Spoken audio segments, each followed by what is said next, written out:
podcasts you love. From people you trust. This is TWiT. Hi, this is Leo Laporte, and this is my Tech Guy podcast. This show originally aired on the Premier Networks on Saturday, July 10th, 2021. This is episode 1811. Enjoy. The Tech Guy podcast is brought to you by Stamps.com. Stop wasting time going to the post office and go to Stamps.com instead. There's no risk for a 4-week trial, plus free postage and a digital scale without any long-term commitment. Go to Stamps.com, click on the microphone at the top of the homepage, and enter the code TWiT. And by Mint Mobile. Mint Mobile's secret sauce is that they're the first company to sell wireless service online only. To get your new wireless plan for just $15 a month and get the plan shipped to your door free, go to mintmobile.com/techguy. Wow, hey, how are you today? Leo Laporte here. I am your tech guy. Yes, it's time to talk computers, the internet, home theater, digital photography, smartphones, smartwatches, and all that jazz. 8888 Ask Leo is the phone number if you want to talk high-tech with me. I'd love to talk high-tech with you. 8888 Ask Leo. That's a toll-free number in the U.S. and Canada. If you're not in that area, though, you can still call. You just need to use Skype or something like that. It shouldn't cost you anything. 8888 Ask Leo. The website where we go, yes, we do, to put all the answers to the questions, to put the audio and video from the show, all that stuff, everything you need. Your ultimate reference tool is techguylabs.com. Techguylabs.com. 8888 Ask Leo, techguylabs.com. I think that's all you need to know. By the way, the website's free. There's no sign up. That's it. Add another job to the list, the long and growing list of jobs that will be replaced by artificial intelligence tomorrow.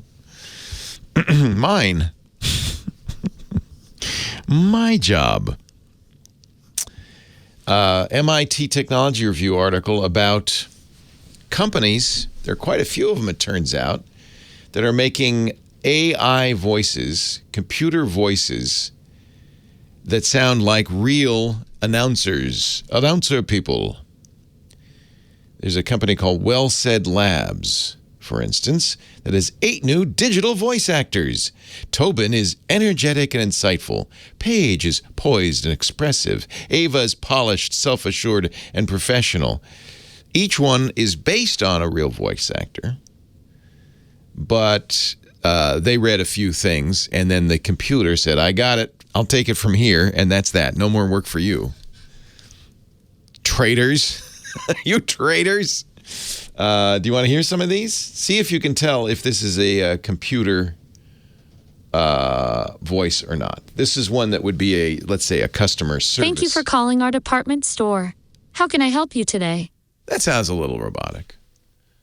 Maybe a little bit. I don't know. How about this one? This is a voice actor in a conversation. Well, it's not. It's nothing. It's silence in a conversation. You want to hear an ad? Let's see here. Let me see here. This is from a company called Vocal ID. Oh, they stopped playing. Well, they were doing so well. Maybe I have to accept cookies. Or I don't know what's going on. I can't play anymore. That was it. I've used up my total number. But they sound really good. I'm a little concerned, to be honest with you. The first use you might see will be in video games.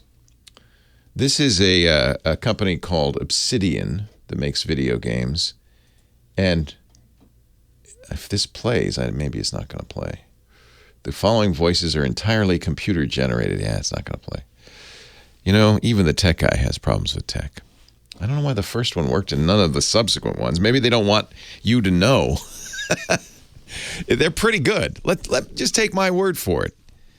They're pretty good. And I think these AI voice actors are so good, frankly, that I'm wondering what the future holds for people who want to get a job in voiceover. Maybe not. No, you should probably try, maybe get a job at driving cars for Uber. Oh, maybe, no, forget I said that.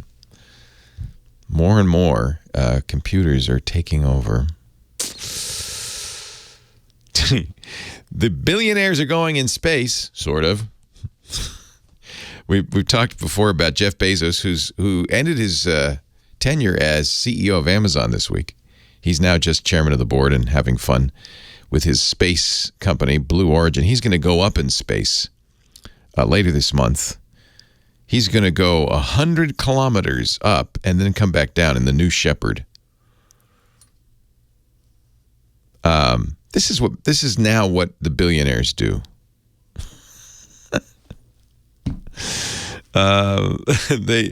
As soon as Bezos said, "I'm going to go into space." By the way, he's going to space with his brother, a woman named Wally, who was one of the original Mercury astronauts, but wasn't allowed to fly in the Mercury space program at NASA because she was a woman.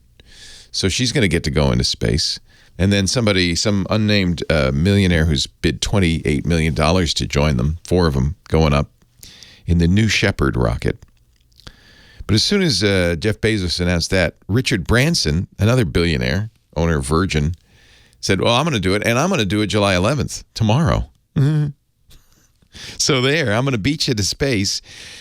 On Friday, Bezos, well, his company, but you got to figure, did a long tweet saying why our flight is better than theirs. The Virgin Galactic flight only goes 80 kilometers above the surface. That's, that's not recognized internationally as the boundary of space. We're going into space. His is merely a high-altitude airplane. We have a rocket. Bezos tweets, we have the largest windows in space. Virgin Galactic merely has airplane-sized windows. Do they have an escape system? No. Do we? Yes. Well, okay, given the choice, I guess I'll go up in that one. I don't have the 28 mil, though. So maybe the best escape system is staying right here on Earth. It goes on and on. It's just hysterical. Just hysterical. As they... As the battle of the billionaire. It used to be yachts, It used to be who's got the biggest yacht. Now it's who gets to go into space and who's really going into space. Good Lord. Bezos is also, just FYI, building a $500 billion $500 billion. Let me get the initial letters right. $500 million super yacht. That's expensive enough. $500 million. Meanwhile, Elon Musk has sold all his homes. He doesn't like, although if he wanted to, he could go in space. He's got a thing. He's got a rocket. He's got a rocket. Bezos will be going into space July 20th. Virgin Galactic will be going to space tomorrow just to win the space race. Isn't that sad? The last space race, it was the United States versus the United Soviet Socialist Republic, the USSR, in a race into space for national pride and maybe scientific discovery. Now it's just my rocket goes higher than yours.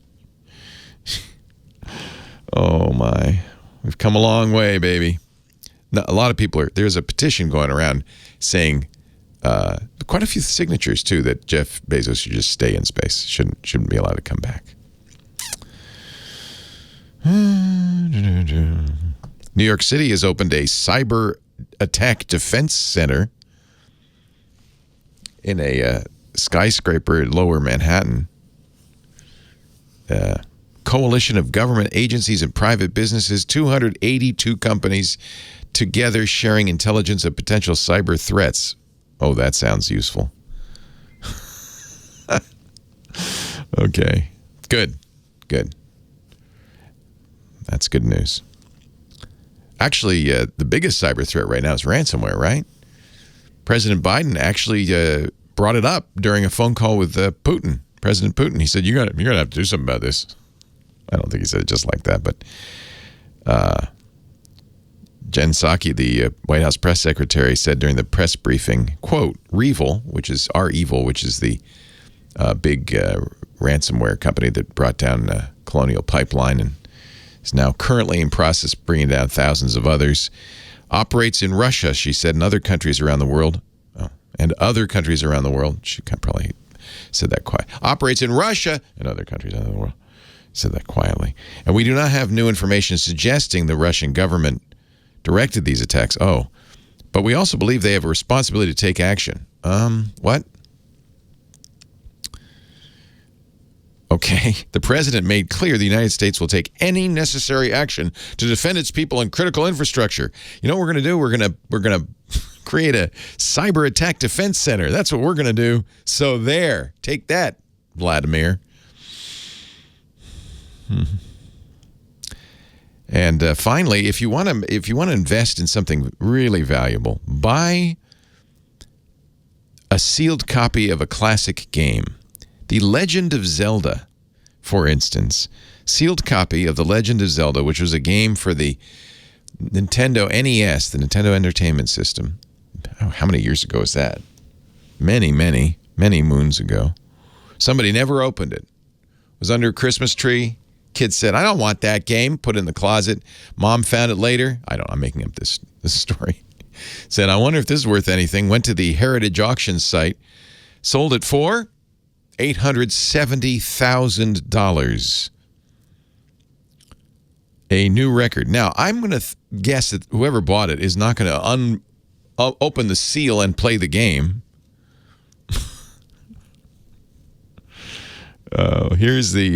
Here's the catalog, the Heritage Auctions catalog.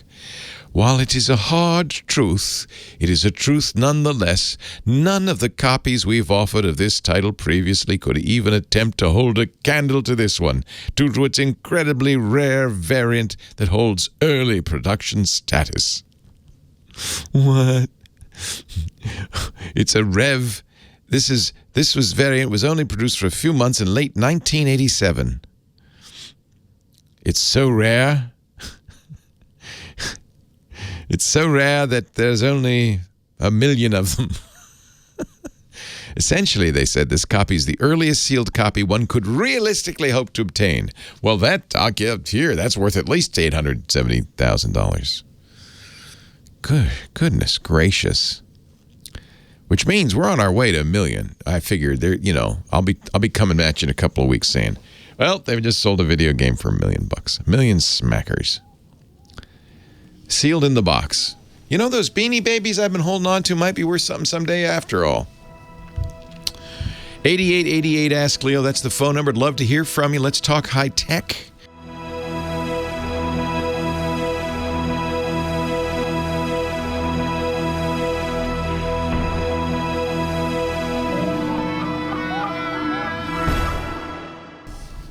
Ladies and gentlemen, I take no responsibility for the previous song. Ladies and gentlemen, I give you Kim Schaffer. And the origin has nothing to do with me. It was the brick house that we used to be in.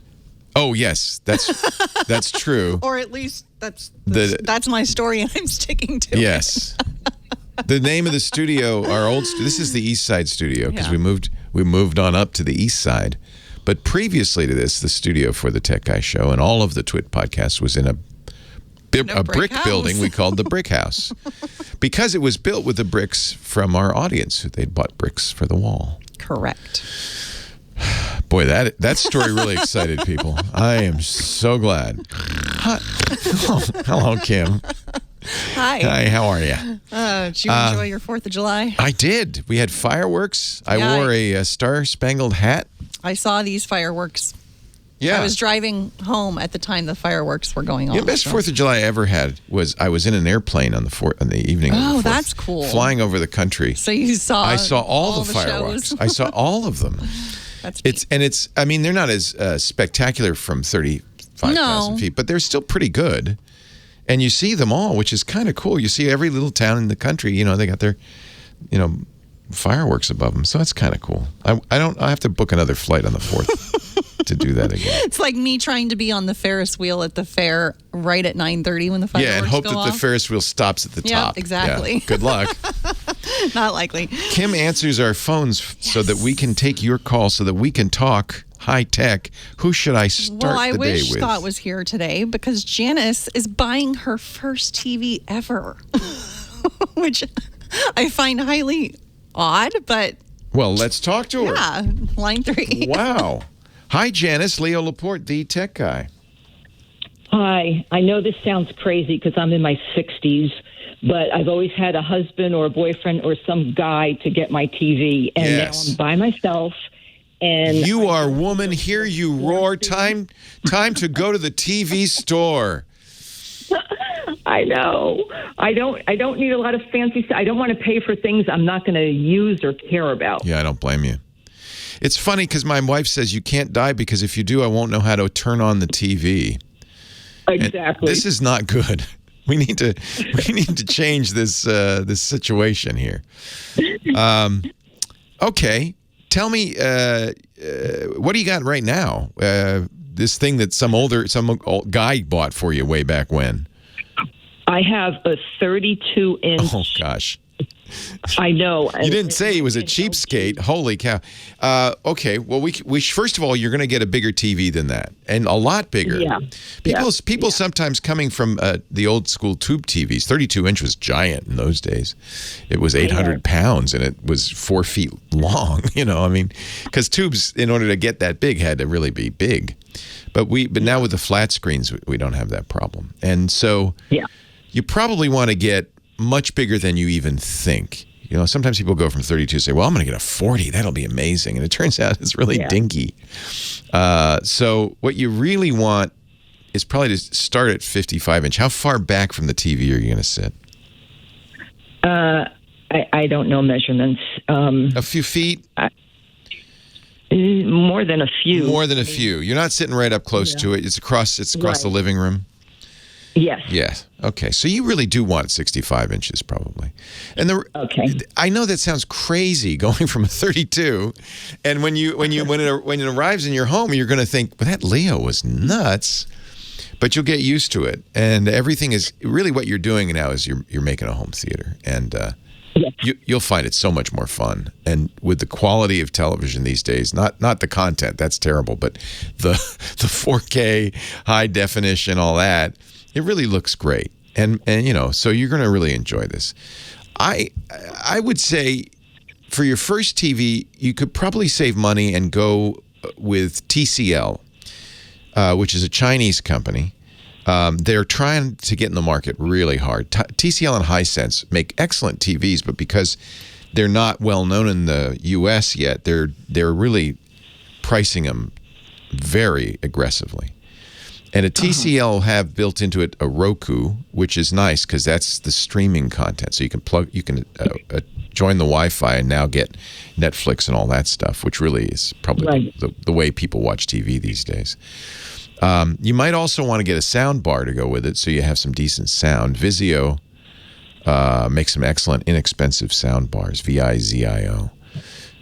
Now, I have a sound bar. Can I put that with any TV I buy? Yeah, if you already have one, you can just plug it in, so you don't have to worry about that. The reason is TVs these days don't come with great speakers. Some of them do, but most of them don't. TCL, you're going to get an LED television. That's a kind of LCD. It's going to be well under $1,000 for 65 inches, and you're going to be blown away. Leo Laporte, the tech guy. Hold on a sec, because the ads are here. And ads brook no delay. They must be played. But I can continue to talk during the ads.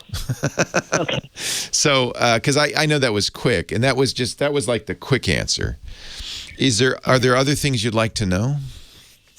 Well, you know, you said LED. So, you know, because like I'm reading like I don't know, OLED something. Or so the best, if money is no object, if really you don't care how much it costs, like you just came into your trust fund and you're gonna spend. If you don't mind spending $2,000 or more for a TV, OLED. I want $2,000. Yeah, OLED is the best.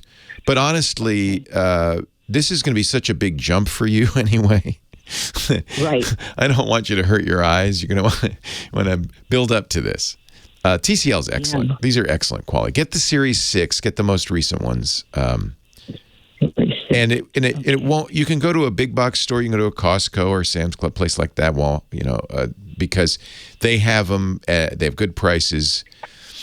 You get a friend with a pickup truck because they're fairly big. They won't fit in the trunk of your car. A lot of these places will deliver and set up, which wouldn't be a bad idea. I would need that. And is that something I could mount on the wall? It is. Or is it too big or heavy? No, they're not heavy at all. That's the amazing thing. They're so thin and light. Yes, and that's something you'll want to have somebody come in and do. Yeah.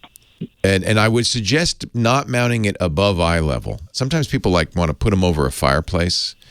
And the problem is you're looking up the whole time at the TV. You're going to get a crick in your neck. So you want to kind of have them at eye level. And you want to sit as close as you can.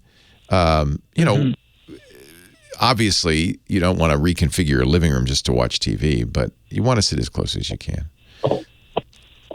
Yeah, I would say my couch is about 10 feet. Oh, perfect. 65 would be perfect. Okay. You don't need to get bigger than that for 10 feet. I never heard TCL. Like everybody keeps telling me get LG or Samsung. Yeah. So Samsung's the best seller, right? LG makes the best OLEDs. I have an LG, and I have a Samsung. Sony also makes very good OLEDs, but now we're talking between $2,000 to $4,000. They get expensive. I don't want that. You don't need that. What you want, ideally, you would get an LED, which is the name of the kind of the backlight. They're all LCD screens. There's really only two kinds of screens right now: OLED and LCD. The ones that say LED are LED backlit, and you want, if you're looking for acronyms, to get one with full array local dimming, or FALD. That's going to give you the best picture in terms of bright and dark. Okay. But honestly, let me just look real quick at a TCL. The reason, this is why I recommend TCL, and this is why I got it from my mom, is they're very good, and because they're not in the market yet, they're really being quite aggressive about getting into the market, And so they're offering, I think, the best prices. But do get the Series 6. It has a Roku built in. It's the other reason I recommend it, because you're going to want the Roku. Great. For sure. Great. So the 6 Series TCL, let me just look on Amazon. You can buy them on Amazon, and they'll deliver them. And they'll even give you, if you get the white glove service, somebody comes, they take it out of the box, they set it up. So a TCL... let me get the biggest one they got here. The 65-inch is $12.99. But a 55-inch would be okay for you, given you're jumping, and that's $9.48. Okay. And those are quite good. Those are mini LED, so they're very good quality. Okay. Yeah, I think you'd be very happy. Hey, I have to run. But all right, thank you. Enjoy your new TV. You're going to love it. Honest to gosh. All righty. Take care. Bye-bye. Podcast today brought to you by mail. We mailed it. No, I'm not mailing it in. But I'll tell you what, if I were mailing it in, I would be using Stamps.com, because we've been using Stamps.com for almost a decade. It's the easiest way to mail stuff. Stamps.com has all the services of the post office at your desk. You don't need a postage meter, none of that expensive ink. All you need is your computer, your printer, and Stamps.com. Mail and ship anytime, 24/7, anywhere. Send any kind of mail, letters, packages. Plus, you'll get discounted rates you can't get at the post office. Oh, and Stamps.com has just added a really nice feature, UPS. So with one account at Stamps.com, you can ship from UPS and the Postal Service and get discounted rates you can't get anywhere else. I think Stamps.com is just a no-brainer. Every business, anybody who does mailing of any kind, needs Stamps.com. They make it easy for small businesses to mail and ship without having to go to the post office. A uniformed employee of the federal government will come to your door and pick up those packages, the mail carrier. You don't need any fancy equipment. You've already got what you need.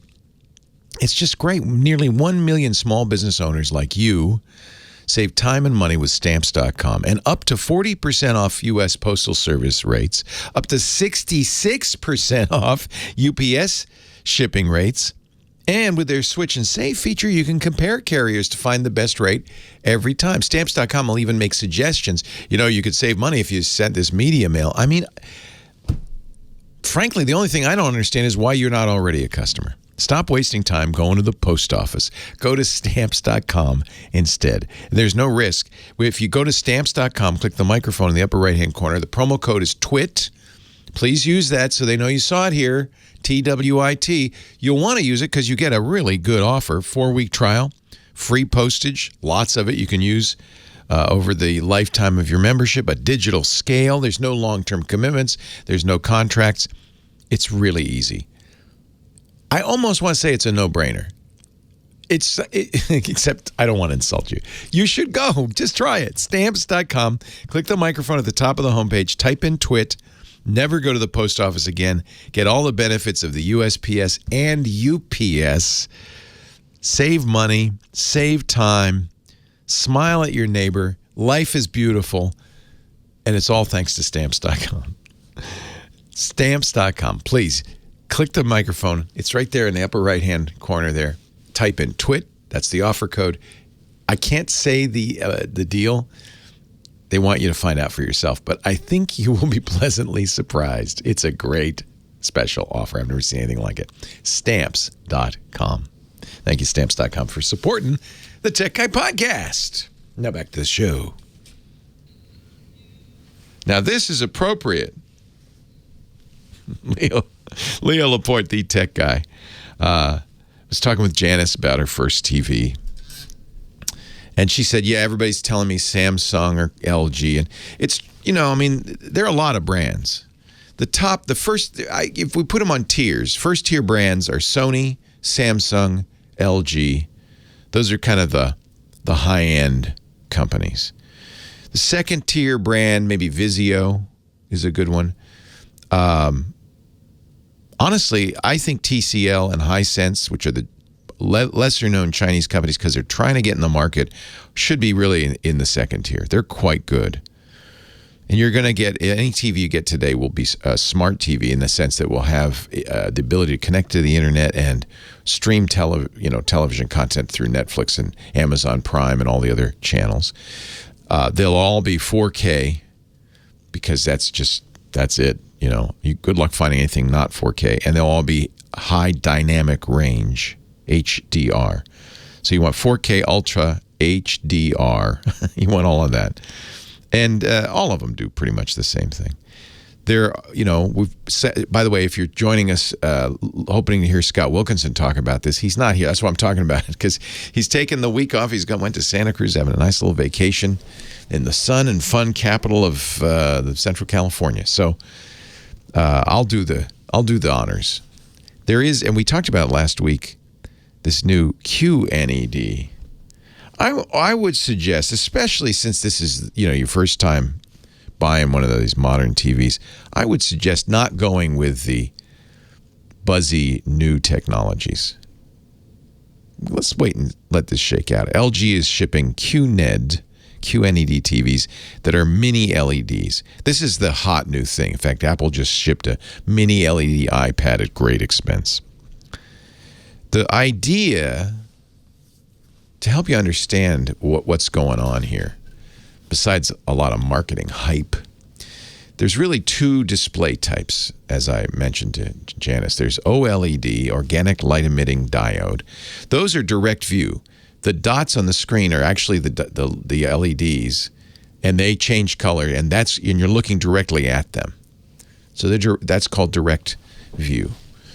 You're looking at the lights coming out of the LEDs directly. The other kind of TVs, they're all LCD, liquid crystal displays. And what they are, liquid crystals are shutters that open and close depending on electrical current. So the way the LCD TVs work is you've got an LCD layer, which is shuttering open and close, letting light through from the back layer, which is the so-called backlight. So they're not direct in effect. You're seeing light shone through an LCD display, and the LCD changes the color and all that stuff. Those are really the two primary technologies on flat screen TVs. If you're getting a projector, there's other things, but that's the primary two technologies. Where you hear all the difference is those backlights, how you do it. The ideal way to do the backlight would be have lots of little tiny ones, each of them independently light or dark. That way you could really control the brightness. You know, you're watching a TV show. They do this a lot now thanks to HDR. They're showing off, right? HDR content. I'll give you an example. Stranger Things. A lot of Stranger Things happens in this kind of weird black room with water on the floor and then a brightly lit person. And that's really there to show off HDR, because on the same picture, you have a very, very bright part and a very, very dark part. And high dynamic range means that the dark black will be absolutely pitch black. There'll be no light coming through at all. And the bright parts will be so bright, your eyes will go, oh, that hurts. That's a high dynamic range. That's like real life. You know, there's highlights where you can really see what's going on, maybe even specular highlights where the sun's reflecting off something and it's kind of bright and brighter than everything else. And then there's the kind of the shadows where you can hardly see anything. Maybe you can't even make any detail out. That's normal. And they're trying to duplicate that on TVs. The reason these new mini LED backlights are so popular is because you can say, the TV signal can say, hey, look, you know, we've got a very bright actor in the middle of the screen. Make sure all the LEDs are turned all the way up there. We want her to blind people. But in that corner on the lower left, that should be pitch black. Make sure all the LEDs there are turned off. So the newer TVs have lots of LEDs. As an example, the new Apple iPad, which is a mini LED technology, still LCD. I don't want to confuse you. It's still LCD. They have names to confuse you, but this is still an LCD screen. But it has 10,000 little, and this is on a 13-inch screen, 10,000 little LEDs behind it. That's a lot. Now, they can't turn each of them on and off individually. They do them in groups. Groups of 4. So they have 2,500 what they call local dimming zones. That's a lot, though, for a 13-inch screen. In fact, some of these new QNED TVs, which are using this technology for LG, they have also 2,500 local dimming zones. That's what I was saying to Janice. This is full array local dimming, FALD. And the mini LEDs do it really well because they're so tiny, there's so many of them, that you really can have a pitch black lower left and a stunningly bright center. And in the old days you could do it, but the blacks were gray, right? They weren't quite as dark, and there was some bleeding of light coming from the actor into that corner.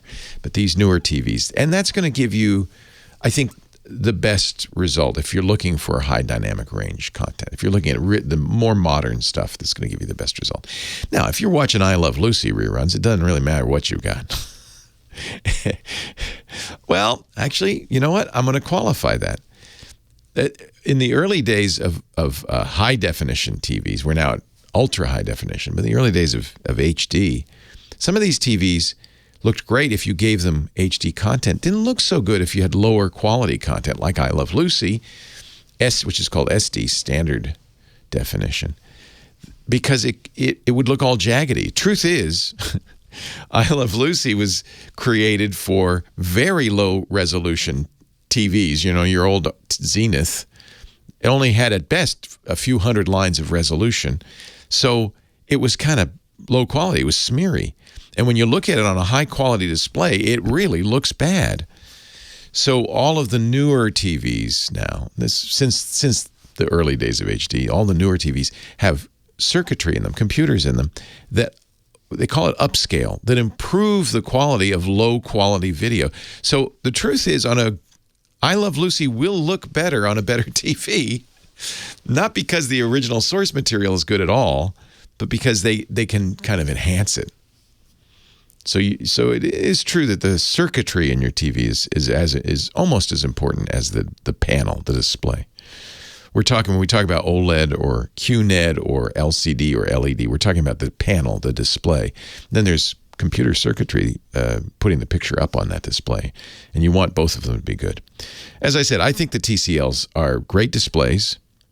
The 6 series has all the features you want, including full array local dimming. In fact, they're even making mini LEDs now, which is pretty good. So I think worth looking at. 55-inch 4K QLED Dolby Vision HDR 6 series with a built-in Roku, 55 inches. Manufacturer's suggested retails $950, and I bet you could find it for a little bit less.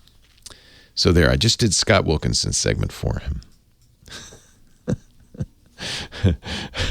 8888 Ask Leo. I hope that helps, Janice. And spouses buying TVs for their spouses, help your spouse understand what you're doing so that when you're out of the picture, they can watch their shows. We shouldn't be disabling the capabilities of our spouses. 8888 Ask Leo. Leo Laporte, the tech guy.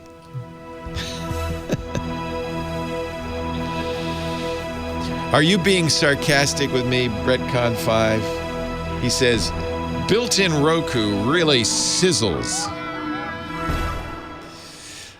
The reason I do that, and I did it for my mom, the reason I think it's a good thing, normally I would say, for all of you people listening who are sophisticates, I know you're sophisticates. You don't want built-in anything. You would like, as I would like, a TV that is dumb. You can't get dumb TVs, but it'd be nice if you could. I know you would prefer that.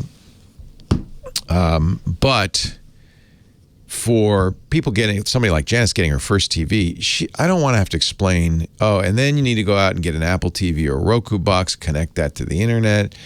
It just gets too complicated. It's the same reason I said get a sound bar. It's not the ideal setup, ultimately, but it is the easiest, and for most people, it's more than adequate. And having a Roku built in really just simplifies the whole thing, because you're not going to watch broadcast. You're going to ultimately watch the streaming. So if I were telling one of you smarty pants, if I were telling one of you smarty pants what to buy, I would say get an LG, get a 70-inch OLED, get a 7.2 surround Dolby Atmos surround system, get a C series, you bet. Don't get a sound bar, get a real system with some good speakers. And then a good, I just bought another Denon. I really like the Denon AV receivers. Get a good AV receiver. Get a standalone Apple TV or Roku TV box. Don't do a Fire stuff because they have too many ads for Amazon crap in there. I'd spend some money if I were you. Yes, a smart TV will function if you don't connect it to the internet. In fact, that's my recommendation. It'll complain. It'll say, but maybe periodically you want to connect to the internet to get updates. But the problem with smart TVs and the reason you can't get a dumb TV anymore is because they want to monitor your viewing habits and sell it to marketers. And that's just, that's life. Leo Laporte, the tech guy, sitting in front of my Zenith with the rabbit ears. It's on a little TV rolling cart so I can roll it around from the living room to the bedroom. That's me, baby. Love it. It's black and white. Have to get up to change the channel. Kids today, they're so spoiled. They don't even have to get up to change the channel. 8888 Ask Leo, the phone number, 888-827-5536. Toll free from anywhere in the U.S. or Canada. Jerry's on the line from Hatfield, PA. Hello, Jerry. Hi, Lou. I think Kimmy is AI. She could be. I've never met her. She could just be no, I have. She could just be. You like those questions? She could just be one of those voices. When are we replacing Kim Schaffer with one of those AIs? Huh? No, we won't ever do that. Me, on the other hand, I think that could be replaced pretty easily. Okay. What can I do for you, Jerry? Well, Leo, I listen to a lot of podcasts on my cell phone, and every now and then they won't work anymore because they changed the URL. Right. Coming. So what I do, I get all my podcasts on one app, but they want me to go to their radio station and download their app. I don't want to have a whole bunch of that. So what I do, I go onto the computer and I bring up their website. You can listen to it, and then I go and I search I right-click on it, and I can search the contents of the website, and you get lines and lines and lines of code. Sometimes I'm good. I can pick out the URL there. You really, this is the thing that holds podcasting back. That's hard work. And I can email it to my cell phone and put it in the app, and it works. Holy cow. Do you use on your cell phone a podcast app? What app do you use? XII.live. Okay. So my by the way, this is... My question is it illegal? No, of course not. So what makes a podcast? Podcast is just downloadable content. Sometimes it's video. We do video podcasts, but mostly it's audio. And the thing that makes it a podcast technically is that there is an RSS feed. That's that URL, usually ends with .xml. That's that address that you paste into your podcast player, and the podcast player goes, oh, I know what that is. The reason that makes it a podcast is, and this goes back to the year 2004, when podcasts were first invented. And in fact, this show was one of the very first podcasts, certainly my first podcast in the fall of 2004. And the way I made it a podcast, I was already offering on the webpage, you could download a show, just download the MP3 of the show. The only difference, the thing that made it a podcast was I then created a text file in a specialized format that's called an RSS feed. And whenever a new show is finished, you publish it by putting the link to it at the top of that RSS feed. So the RSS feed contains a list of all the shows. The first episode in the list is the newest show. So your podcast client every once in a while goes and checks and says, oh, there's a new show, downloads it. So that's the whole mechanism in a nutshell. You shouldn't need to know about that. In fact, what you ideally should be doing, Jerry, that would simplify your life. It's completely legal to do what you're doing. What you're doing, in effect, is discovering either the RSS feed by searching through all the junk that is on the webpage, or maybe even the direct link to the show itself. Either one, fine. That's what a podcast player does automatically for you.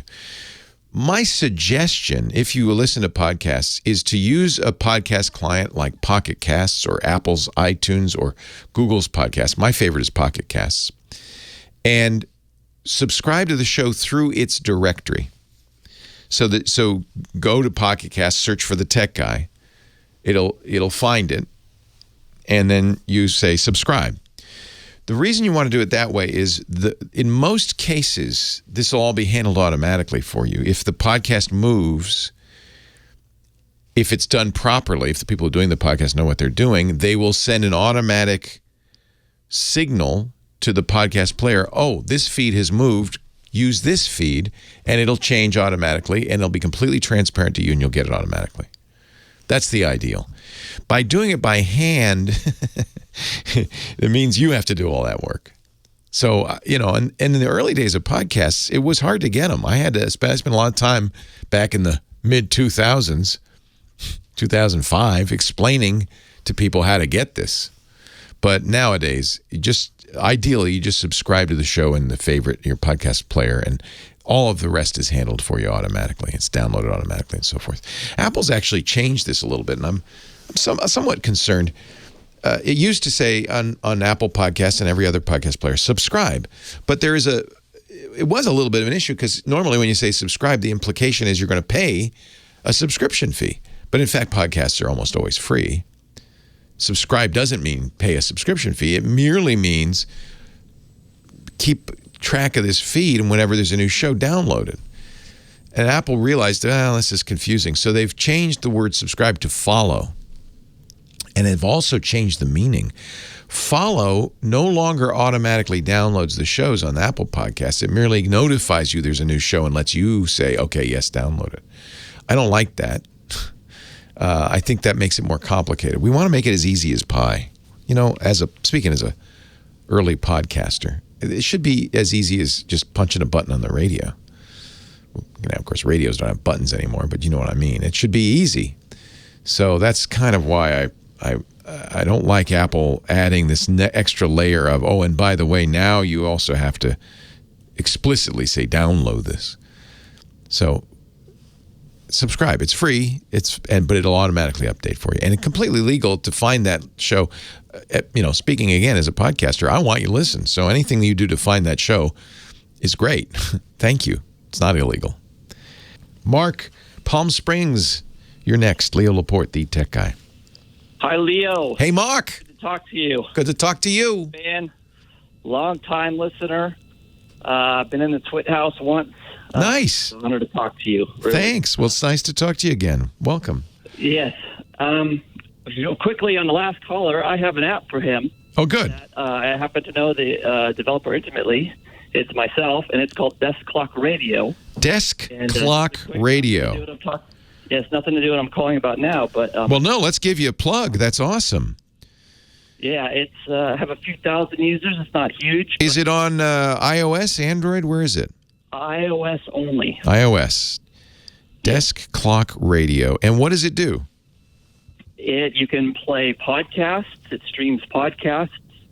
It streams terrestrial radio. Nice. You can program a playlist. And will you automatically figure out, you know, if the podcast moves or you know, how to download it? Yes, like you said, as long as they do the redirect properly. As long as the redirect is done properly. People screw that up sometimes. Yeah, but the pro podcasts, they know what they're doing, and usually they don't want to change the feed because they want you to keep listening. They lose listeners that way. That's nice. Right. Well, it's nice to talk to you, Mark. That's cool. Now, quickly, what can I do for you? Well, I made a video that I think you would be interested in. Yes. And it is it's an open source video. And I got not a lot of flack, but a little bit of flack from the open source community. Oh, they're famous for flack. Where can I, quickly, because I want to run out of time, where can I find this video? It is on YouTube. It's called Gas versus EV, What Pollutes More, narrated by Robert Llewellyn. Oh, I know Bobby.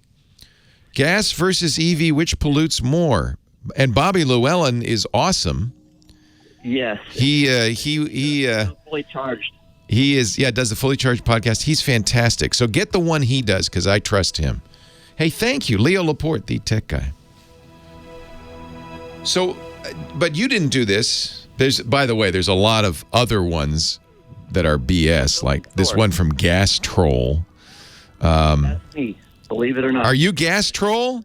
Are you saying yes or no on EVs? I'm saying troll the gas companies. I know people take that the wrong way. I've got to change my name somehow, but I can't think of anything better. Are you pro or against EVs? I work with Robert Llewellyn, yes. So you're pro EV. Of course. So this is a good one. Okay, I take it back. Yeah, because Gas Troll, I thought, but you're trolling the gas companies. You're not pro-gas. Okay. I know, it's a horrible name. I'm looking at it right now. Awesome. Yeah, because I will, because, you know, I drive EVs, and I will, as does Bobby. Bobby's a big EV guy. Yes. And I will get emails almost weekly from somebody saying, you know, you're just deluding yourself. Your EV is polluting the world. I'm going to drive my gas vehicle. Exactly. So good. That is why this video was created, and I heard you on. Oh, I see. This is the Fully Charged audio, and you made video to go with it. No, I created the video, animated it, and asked Robert to narrate it. Oh, nice. He said yes. He said definitely. And, yeah, because he's a huge supporter, and Fully Charged is fantastic. He mentioned on his podcast that this is the video that's done the most to awaken people than any other video he's created, which is a huge honor. Oh my goodness! So I am going to put a link to this on the show notes. Oh, thank you. And say this is the one to watch. Let me put this into the chat room. I wish we hadn't run out of time so I could get the full explanation of this. But I will put it. I'll mention it when we come back, and I will. Thank you. I will. Good for you, Mark. Somebody say, you should. You're getting electricity from a coal-fired gas plant, which of course I'm not.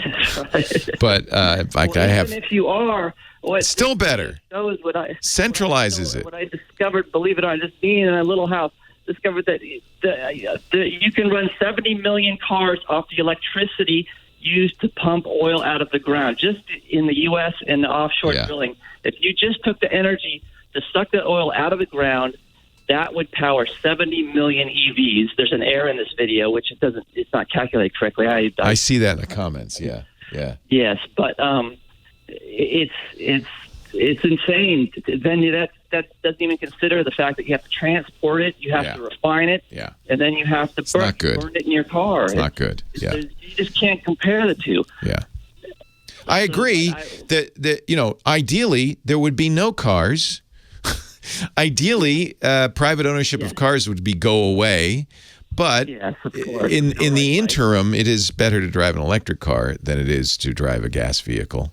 By far. By far. Why are all these countries and mandates being placed in China and U.S. everywhere? They all know they see the big picture. Yeah. The oil companies have been manipulating the message for years. Yes, we found out they knew. They've known about the costs of burning fossil fuels, but they've hidden it. The reason I was calling is I want to create an open source standard. There is no open source standard for open source video that is clearly defined, and I wanted to define that. And for some reason, I don't know how to do it. I can't figure out how to do it. I wanted to put something on Wikipedia, but I have to have an article that I'm quoting. What is so? What do you mean when you say open source? You mean the codec? You mean the player? No, I mean the video itself is open source. I have it available. Oh, I see what you're saying. Yeah, here's what you need. It exists. What you need is Creative Commons. Do you know about Creative Commons? Yeah, but I didn't think that would apply to this. Absolutely. So Creative Commons is the equivalent of open source for copyright. And it was created by Larry Lessig, who is a constitutional scholar. He was at Harvard University when he created it, then moved to Stanford. I think he might be back at Harvard. But the whole idea of Creative Commons that solves this problem, until Creative Commons, there were only two ways you could copyright a video. Out of the box, it's copyright, and you reserve all rights, period, done. Right. The only other choice at the time was to say, no, this is public domain, which means you lose all rights completely, period. There was no in-between. Yeah, I think I see where you're going, but that's not quite. I have the elements of the video available with no text and no translation for people to translate in their own That's language. Wonderful. That's like having a record album that you offer all the tracks unmixed. Yeah, that's great. But you still need Creative Commons as the license that says you can remix this. Okay. They have a remix license specifically for that. So there's two parts to what you want to do. The open sourcing really open source is a license. You understand it. There's GPL, there's the MIT license, there's the Apache license. What open source means is there's a license, which is I give you a license to freely use this. And then there are various clauses, whether you want attribution, whether it needs to be open source itself. GPL does that. But that's what open source means. It's a license. So you need the license, and the license in this case would be the Creative Commons, and you can choose what you want Creative Commons to do, but you would choose the remix. You could say with attribution or without. That would be up to you. That's what makes it open source. Now you also have to give people the technology to remix it, and that's what you're doing, which is to offer the bits and pieces so they can redo it. But that's kind of the same thing as posting my source code on GitHub, which makes it you're doing the source code part. But technically what makes something open source, if you just published it without the proper license, it still wouldn't be open source. People would not be technically able to use it. You could go after them. So you need to have a license that also allows that. So every open source project has a license. And as I said, there are a variety. If you Google, if you look at Wikipedia on open source licenses, you'll see what those choices are. And frankly, Creative Commons is a perfect open source license for content. We Creative Commons our podcast, for instance. Well, the thing I came up with is the first person that reposted this video put ads over the top of it, and I wanted to set a standard So you're reinventing the wheel, Mark, because that's in Creative Commons. You can say non-commercial use only. So that non-commercial use. So go to the Creative Commons site, and you can see how you can create a license. You can say remixes are allowed or not allowed. You can say attribution is required or not required. You can say commercial or non-commercial use. Oh, okay. So that's exactly what you want. That's the license, and that's done. You're just reinventing the wheel. And then I would look at, because license is what makes something open source. Is what permissions you as the creator allow subsequent users. The people that contacted me, the open source mafia or whatever you call it, they said you must have your sources open, and these sources are not open, and they are. Yeah, that's not what makes something open source, and that's why open source isn't the right word anyway, because it's content, not code. So they're thinking code, but there's no code in what you do. That's why video is a different thing. Yeah, look at Creative Commons. That's what you want. Hey, I got to run. Mark, it's great to hear from you. Come and visit us again. Love you. All right, love you too. Take care, dude. Bye. Bye. Well, hey, how are you today? Leo Laporte here, the tech guy. Time to talk computers, the internet, home theater, digital photography, smartphones, smart watches, all that jazz. 8888 Ask Leo is the phone number. 888-827-5536. Toll free from anywhere in the U.S. or Canada. Mark's video. I put a link to Mark's video in our show notes at techguylabs.com. It's on YouTube. It's a really cool video. His YouTube handle is Gas Troll, and the video was narrated by Robert Llewellyn, who is just a fabulous guy, a guy I know well, big fan of. He does a podcast about electric vehicles called, what is it, Extended Range? Fully Charged, that's it. Fully Charged. And he narrates the script that Mark wrote and has published. EV or gas, what pollutes more and what you can do. And the channel is Gas Troll, because he's trolling, I guess, the gas industry. And I just watched it. Looks good. Good information in there. And he actually has one for teachers and kids, too, for Earth Day, which is great. So good job. And he wanted to talk about, he says, I want to do this open source. And so there was a little confusion. So I'll just explain. I talked off the air to him, but I'll explain a little bit. What he wants to do is say people can take this video and remix it. You know, and that is really great. You know, I've created these, we call them assets in the business, voice and video and pictures and so forth. And I want to make them available to other people. And open source isn't quite the word he wanted. What he wants is something called Creative Commons. Normally, in the United States anyway, anything you create is automatically copyrighted by you. You don't have to file for it. You don't have to do anything. It's done. So this show is instantly copyright. The minute it comes out of my mouth, it's instantly copyrighted. And if you want, you could put a, copyright 2021 Leo Laporte, all rights reserved or whatever. Actually, I wouldn't guess that, and I haven't checked, but my contract with the Premier Radio Network says copyright 2021 Premier Radio Networks, all rights reserved. But that's fine.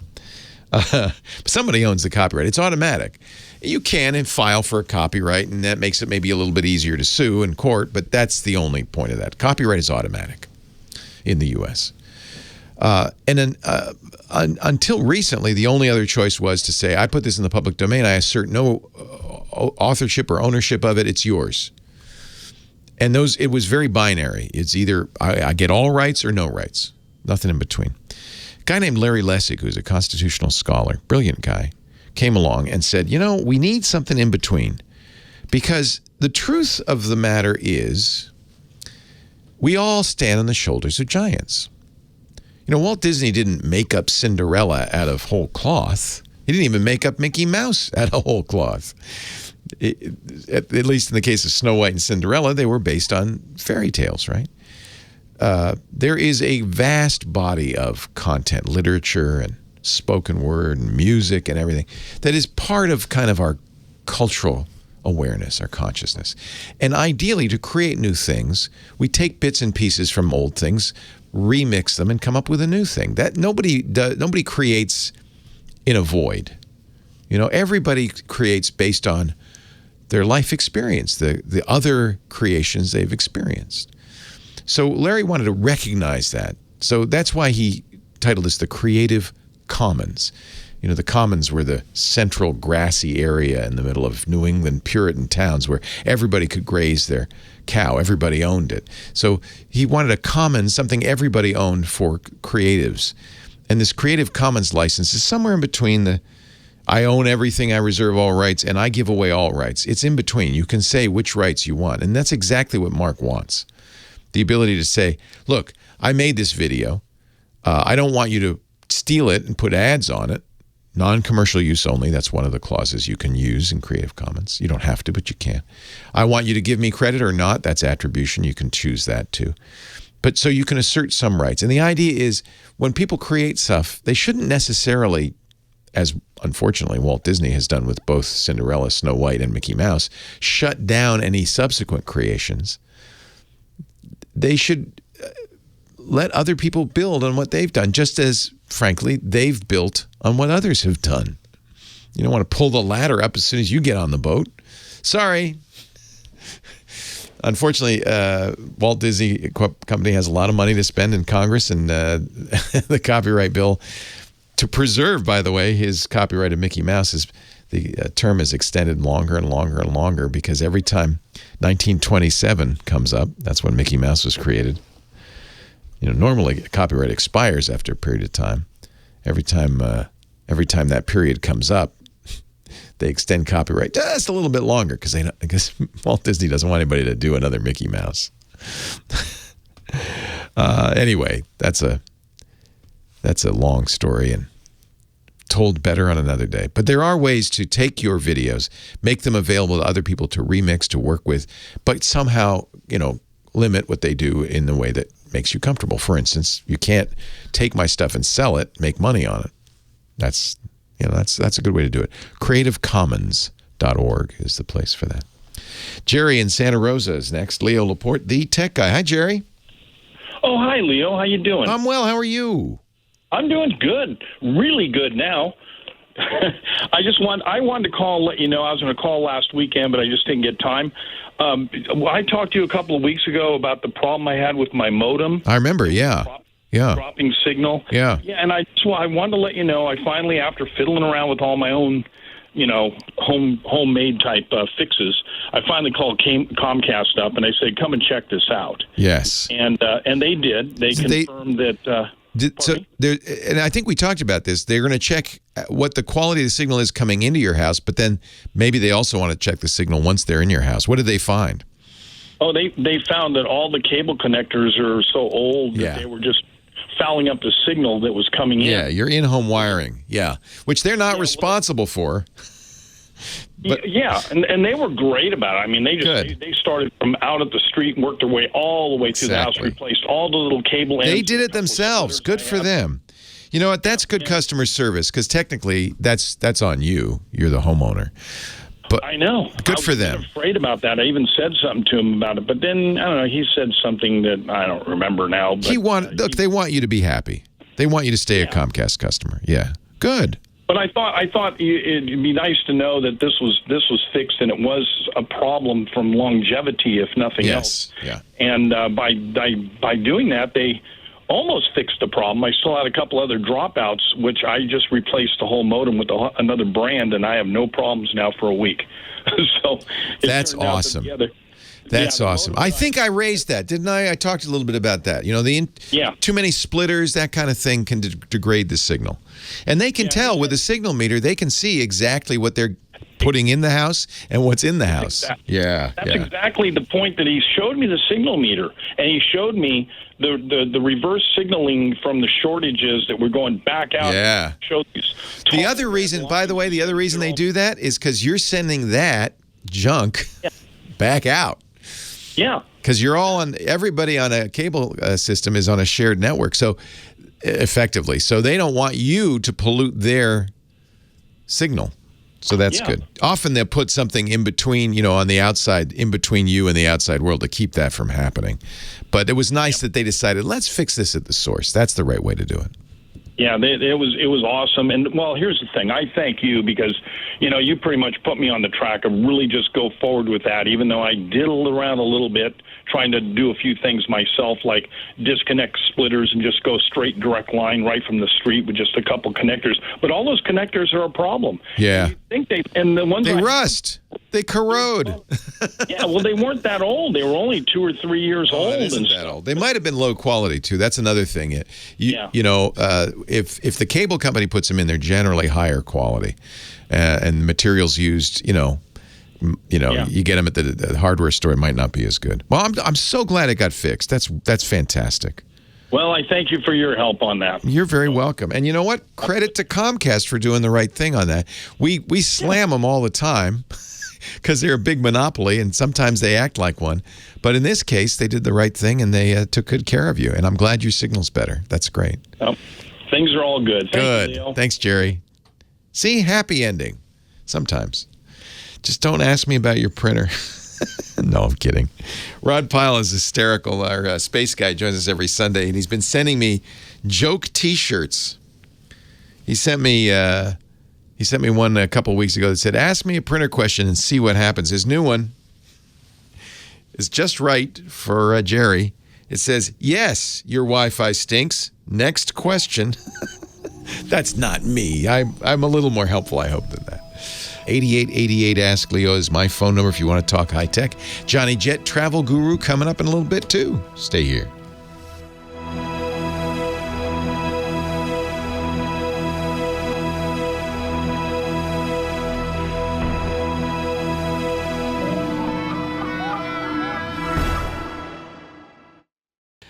Let's take a little break. We got the Gizwiz coming up in just a moment. But first, a word from Ryan, Mint Mobile.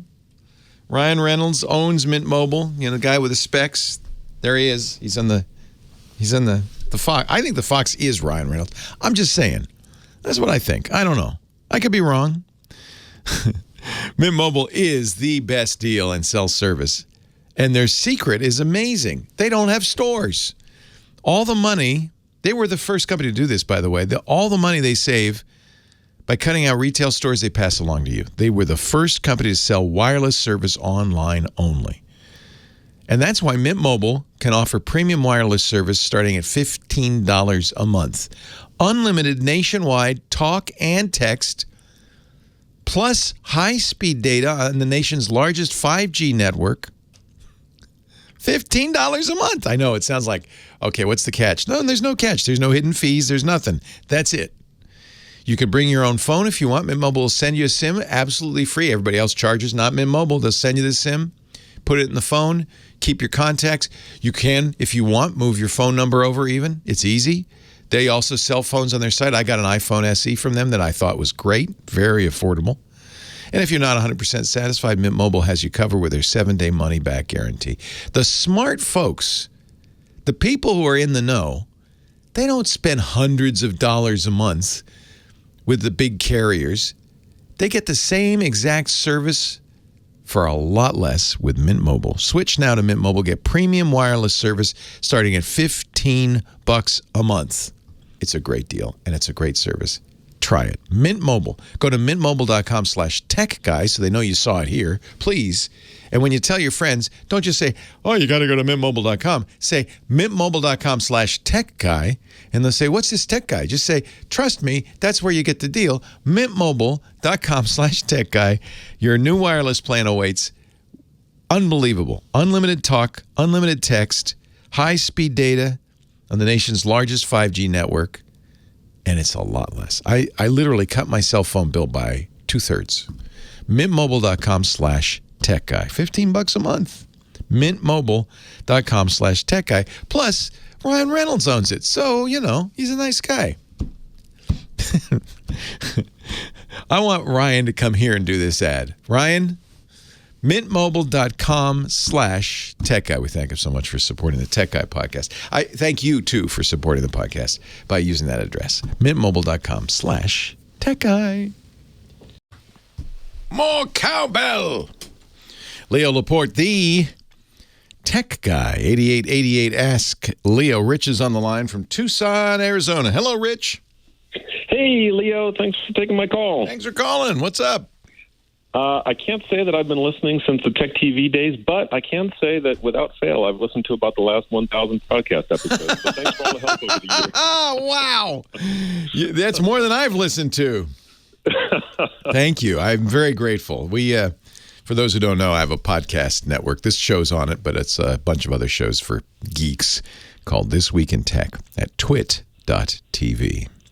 Yeah, and we don't get, as far as I know, there's no station out here in Tucson that carries the show, but I've been listening to the podcast really. Thank you. So Appreciate it. Yeah. 1,811 podcasts in. That's a lot. Yeah. So I started listening sometime around 800, 900, sometime around that. That's amazing. I'm just blown away. Thank you. I appreciate it. I've got an email problem I'm hoping that you can help me with, even if it's just to say, nope, there's nothing you can do about it. Okay. I set up my email several years ago now, based on your advice, so that I would decouple it from my domain registration. So I've got 2 domains registered at Hover, personal and business. Okay. And I've got 2 mailboxes there, personal and business. And I've got 2 Gmail email addresses, personal and business. And I have the MX records and whatever else I had to set up so that the email goes to the domain, it gets forwarded immediately to the Gmail account, and then I pull from the Gmail account to my local Apple Mail client. And as far as I know, that was all working just fine. And although at this point now I'm not so sure. But over the past few weeks, there have been several emails that I am 100% certain were sent correctly by my wife, and so I watched it happen, where the email address was correct, and it never got bounced back to her, and it never got to me. So I'm just wondering, I mean, is this just some kind of random thing? Some of them are to the business address, and so now I'm afraid that I'm going to be losing out on work. So you said something I just wanted to clarify. Hover is your domain name registrar, but you're not using, they also offer email. You're not using their email system. So I am. I've got mailboxes set up at Hover, which then... So you're using them and you're using Gmail? Because Gmail also is an email system. It is, yeah. So I'm using both. And so if I send an email to your business address, what happens? Does it go to a Hover mailbox? It does. So it goes to the Hover mailbox. Yeah. The Hover mailbox is set up so that it immediately forwards it to the Gmail. So you've set up your Hover Mail to forward it. All right. The reason I ask is, spam is such a problem these days that there are black holes. There are, just like a astronomical black hole. It's a place where email goes and never escapes again. and the idea, and I think that may be what happened. So both Gmail and Hover probably do this. They will not bounce the mail because they don't really want to send a signal back to the spammer that anything happened. They will just swallow the mail if they have determined that the IP address it's coming from, or there are various other things, not so much content. Content they let through and then let the spam filters handle it. But if they judge that the sending address is a spammer or is on a list of spammers, there are a number of lists, black hole lists like Orbs, ORBS. If your sending domain is on that list, that email will just disappear from the face of the earth.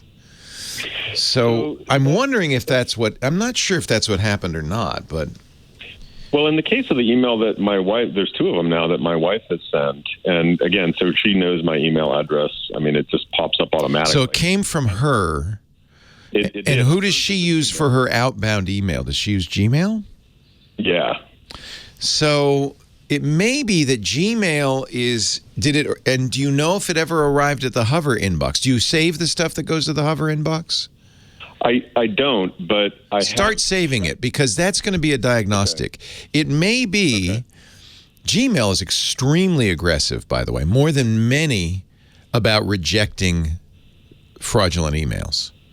So it may be that Gmail saw that it was being forwarded through Hover and didn't like that. If she sends from Gmail to Gmail, if she sends, for instance, the same email from her address to your address, that goes instantly. And Gmail knows the origin, so it's never going to block that. That's interesting. So I can have her test that. She certainly has sent other emails that have come through. And the other people where I know this happened, they sent a second email, and it came to me. Yeah, so that's interesting. But if they are aggressive, okay, so I will go ahead and stop forwarding, or I will continue forwarding but stop deleting. Yeah, try that just to see if it gets to the Hover box but then doesn't go on to the Gmail box. That's just a diagnostic. It's a little convoluted. Honestly, you don't need to have that Hover mailbox if all you're doing is having it forward. You can, in the MX record, forward it and not pay for Hover email. Well, the problem with doing that was that, because that's what I tried at first, but the problem with doing that was then I could not reply and have it say that it was coming from my domain. It was saying that it was coming from... you can, though. And Gmail has, they don't call them personas. I can't remember what they call them. But they have a way to say, responding to this email should come from this domain. So you can't... Yeah, they're personalities, I guess is what they call them. So you should be able to set. Almost all email providers do offer that. The chat room, Retcon5, who's an expert in this stuff, also suggests a website. We'll put in the links to the show notes, mxtoolbox.com, which will let you basically look at whether your MX record is properly set up. And they have a whole solve email delivery problems section. So this is probably worth looking at, including blacklists. So you can help diagnose it with that. Leo Laporte, the tech guy. Yeah, this is what you probably should do. I imagine Retcon5 has gone through this. mxtoolbox.com, you can solve email delivery problems. You can figure out what's going on with your email. Okay, I'll definitely check that out, and I'll also look into setting it up, because I found that when I first set it up, I thought, I'll just forward from Hover without having to have the email, without having to have the mailbox. Then when I responded to an email, it was coming from my Gmail address, and from my business account, I don't want that to happen. No. And I'm pretty sure you can fix that on Gmail. You set up different personalities. You can have different outbound addresses. Because, for instance, I used to forward mail to Gmail, but I always wanted it to come from my domain name, and I was totally able to do that. Okay. Well, that's good to know. Yeah. Hey, have you? I'm the one who sent you the recommendation for crypto. Have you had a chance to listen to that yet? Yes. Thank you, Rich. I appreciate that. This was the AES Stream Cipher issue. Yes. No. The book by your friend. Oh. Who that was written 20 years ago. Yes. Stephen Levy's crypto book. Yes. Stephen Levy. Yeah. I did. I bought it. Yeah. Thank you. Yeah. I haven't gotten around to reading it yet, but I did buy it. Yeah. Thank you. He's great. It was great reading that stuff, because all that stuff was happening when I was just starting college, and I had no idea any of that was going on when I was... Fascinating. No, Levy is the best. Yeah, he's really good at reporting this stuff. His book, Hackers, is a classic for that reason. Yeah, I bought it because I love Stephen's stuff. I just haven't, maybe I'll take it to Hawaii. That'd be a good read in Hawaii. There you go. I've only got 30 books that I'm planning to read in Hawaii. Hey, it's really nice to talk to you. Take a look at MX Toolbox. That will help you find out if you've fallen into a black hole. This doesn't sound like a black hole. This sounds like Gmail saw the bounce, the redirect, and it's concerned about that. Okay. They may be blackholing hover.com. I don't know. They shouldn't be, but they may have seen the bounce. An outbound mail that, because they can see it came from Gmail, went through Hover, and came back to Gmail. They may not like that. And that's something that they would do and then not do and then do and then not do? Sometimes, yeah. Things get on to black hole lists all the time, and then somebody goes, "What are you doing blocking my address?" And they go, "Oh, sorry. Whoopsies. Yeah. I didn't mean to do that." I'll definitely check it out. That sounds like what's happening. It's something to do with that convoluted forwarding, I think. Yeah. Okay. All right. Thanks, Leo. Sure, Rich. Take care. He's been everywhere. He is back to traveling in the air. Ladies and gentlemen, I give you Johnny Jet, our travel guru, showing us how to travel better with technology every week. JohnnyJet.com is his website. Hello, Johnny. Hello, Leo. People are still traveling. I mean, today's numbers that came out by the TSA actually surprised me. I thought there would be a dip because 4th of July is over, but it was the fourth highest day during the pandemic, 2.1 million. So I told Lisa, because we're going to Hawaii on Monday, and I said, we're going to get there 3 hours early because I don't know what the lines will be like. Well, here's the thing. It's better to be safe than sorry because I got to tell you, you will not get on another flight if you miss it. Right. There's no room to put you. All the flights are going out full. So you need to show up early. If you have connections, which I don't think you do, but if you do, you need to make sure that connection is at least an hour and a half. Do not try and scramble because if you miss it, again, you're out of luck. And you don't want to be spending the night in an airport hotel or even in the airport. Good news about flying to Hawaii from the West Coast is there's nowhere to stop. It's direct. so we will be getting off the plane once, and that'll be in Oahu. That's the longest stretch between two places without a place to stop. Is it really? Yep. Now you've got me scared. 5.5 hours in the air and there's no land. Well, listen, it freaked me out in the beginning too, and then I spoke to my buddies who are pilots, and they're like, we do this every day. They're used to it. But air travel is safer than almost any other form of travel, isn't it, by passenger mile? Oh, without a doubt. Without a doubt. Especially when you're talking about commercial aircrafts and so large commercial aircrafts. Yeah. I'm not a fan of those regional jets, but they're pretty safe. Come on. You're not taking one of those to Hawaii. No. I am taking one of those to Mexico. Well, speaking of, I was just listening to your opening up, and you were talking about the spaceport, Richard Branson. And I don't know if you knew this, but I've been fortunate to go. I was there for the dedication of it in 2011. And, man, that place is out in the middle of nowhere, talking about nowhere. You got to fly to Las Cruces. It's a 2-hour drive. Wow. And the name of the town, you know what the name of the town is where the spaceport is? No. It's called Truth or Consequences, New Mexico. Very famous. Truth or Consequences, New Mexico. Yeah. Yeah. I guess it used to be called Hot Springs, New Mexico. Yeah. They changed the name in the 50s. Because of the TV, or actually those days, it was probably the radio show, Truth or Consequences. Yeah. I didn't realize it was that. I was just reading an article just now. And but what a experience being in that place. The locals call it T or C because who has time to say Truth or Consequences? Especially when you're on the air. Yeah, it was a radio show contest in March 1950. Ralph Edwards, the host of the NBC radio quiz show Truth or Consequences, announced he'd air the program on its 10th anniversary from the first town that renamed itself after the show. Hot Springs changed its name on March 31st, 1950. Ralph showed up the next weekend. So I got a quick question for you about Hawaii, by the way. Yes. So I have more questions for you, but go ahead. Yes. I might be going next week just to check it out. But I just uploaded my CDC card. I did too. Travel.hawaii.gov. You can now upload your card. And you can also do it with Clear, which I was just reading about. That just came out, and you do not need to have a membership with Clear. It's free for this part. Oh, well, I am a Clear member. This is the kind of speed you through the TSA line business. But Hawaii partnered with them, so you do not need to be a member for them. So if I go to Clear, I can upload my CDC card there as well. And that might be useful for future. But it says pending review. So I was just going to ask you, how long did it take to... I think they mean at the airport. Because ours has been pending review for a while. Okay. And I assume you're going to travel with the real thing as well. Yes, they say that. You have to. I think that's what pending review means. We'll check it at the airport. I put mine in a lanyard to hang around my neck so I can wear it everywhere. That's what I have. I mean, use an old conference badge. If not, that's what I did. One. That was your idea. I have a whole rack of conference badges across the hall here.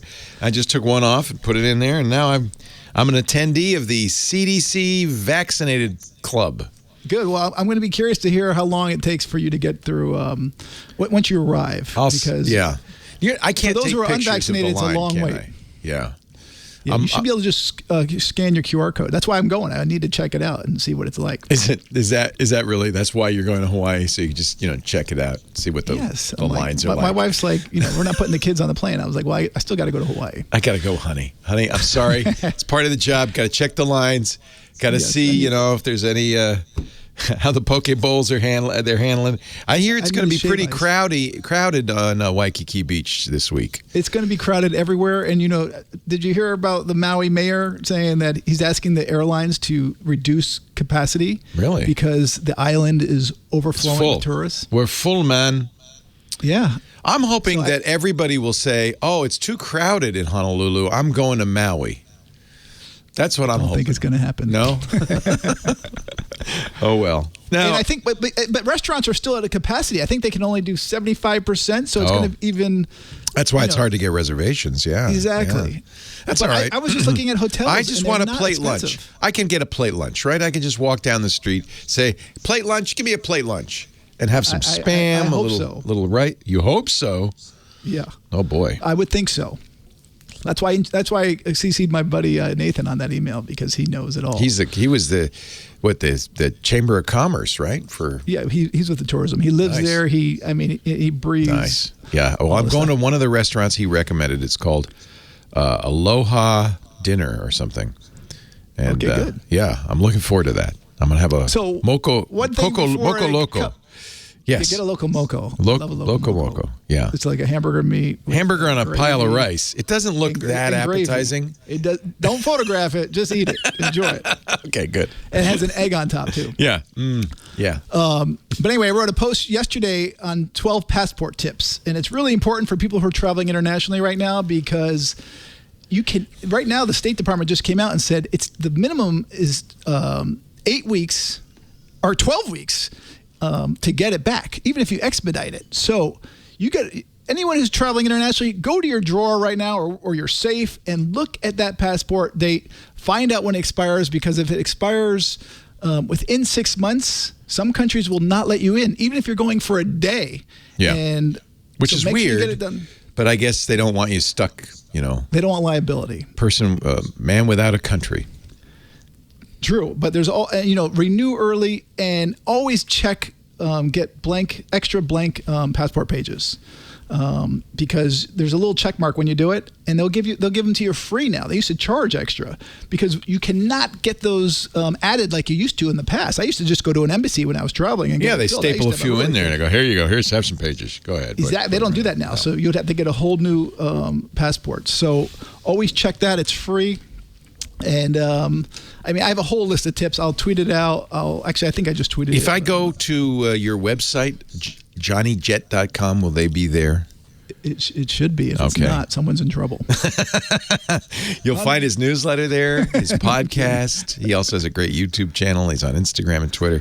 Isn't it let's just take a moment here and just be a little grateful that we are getting back to normal, at least in some parts of this country. I'm very excited. Very excited. Yeah. Although I know the although. Don't I'm not gonna say jinx it. Don't jinx it, man. I'm not gonna jinx it. No all those. We're gonna be okay. We're definitely gonna be okay. Yes. Without a doubt.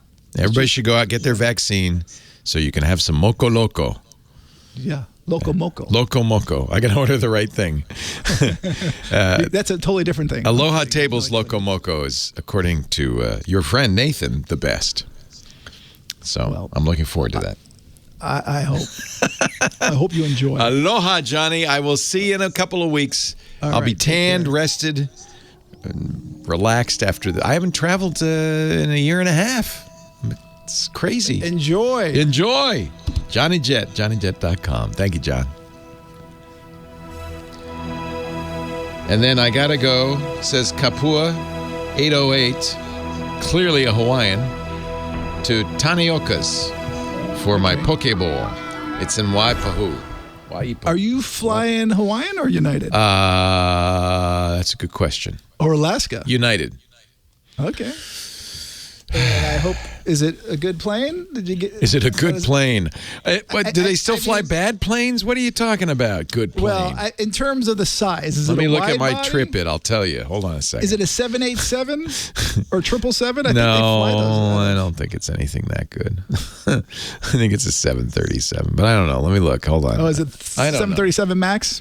I don't know. I gotta look at. I put it all on TWiT. That's why I haven't used TWiT in so long. I had to re-log into everything.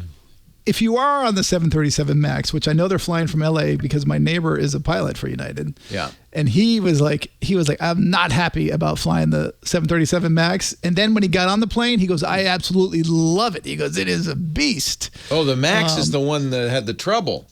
They did, but my buddy would not mislead me. He's like, it's a great plane. And let me look at this here. I was like, yeah, but how about from a passenger perspective? Let me look at this here. I've been avoiding Americans because they just cram the seats in. I'll have to look up just by flight number because I don't see it on the confirmation. I should just go to United.com and No. Let me look. I could do it. I got this. I got the skills. I got the mad skills. Flight stats will know, right? They will, but UA 2380. View flight details.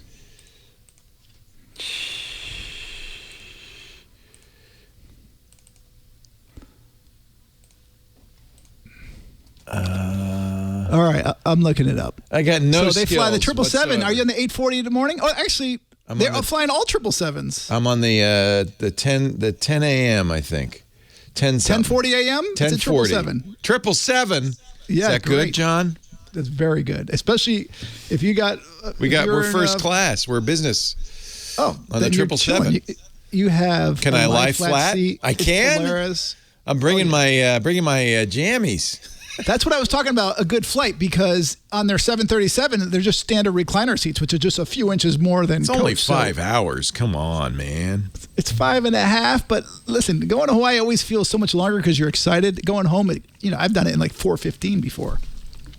So we weren't able to get business going home.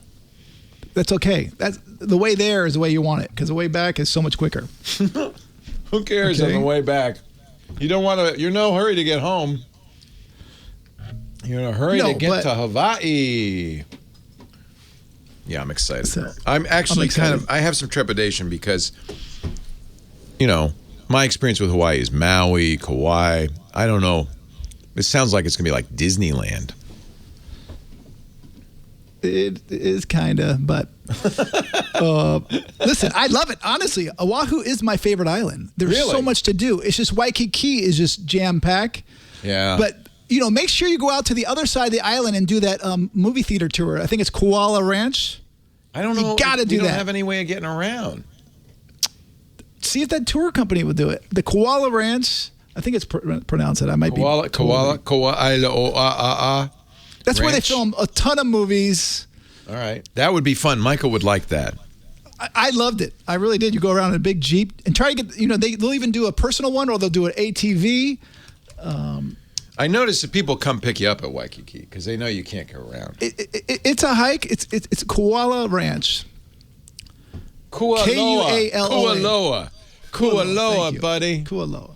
All right, I'm going to send this. It's got zip lines, ATVs, beaches, and tours of Hollywood film locations. Do the Hollywood film locations. It's awesome. Thank you, Johnny. Leo Laporte, the tech guy.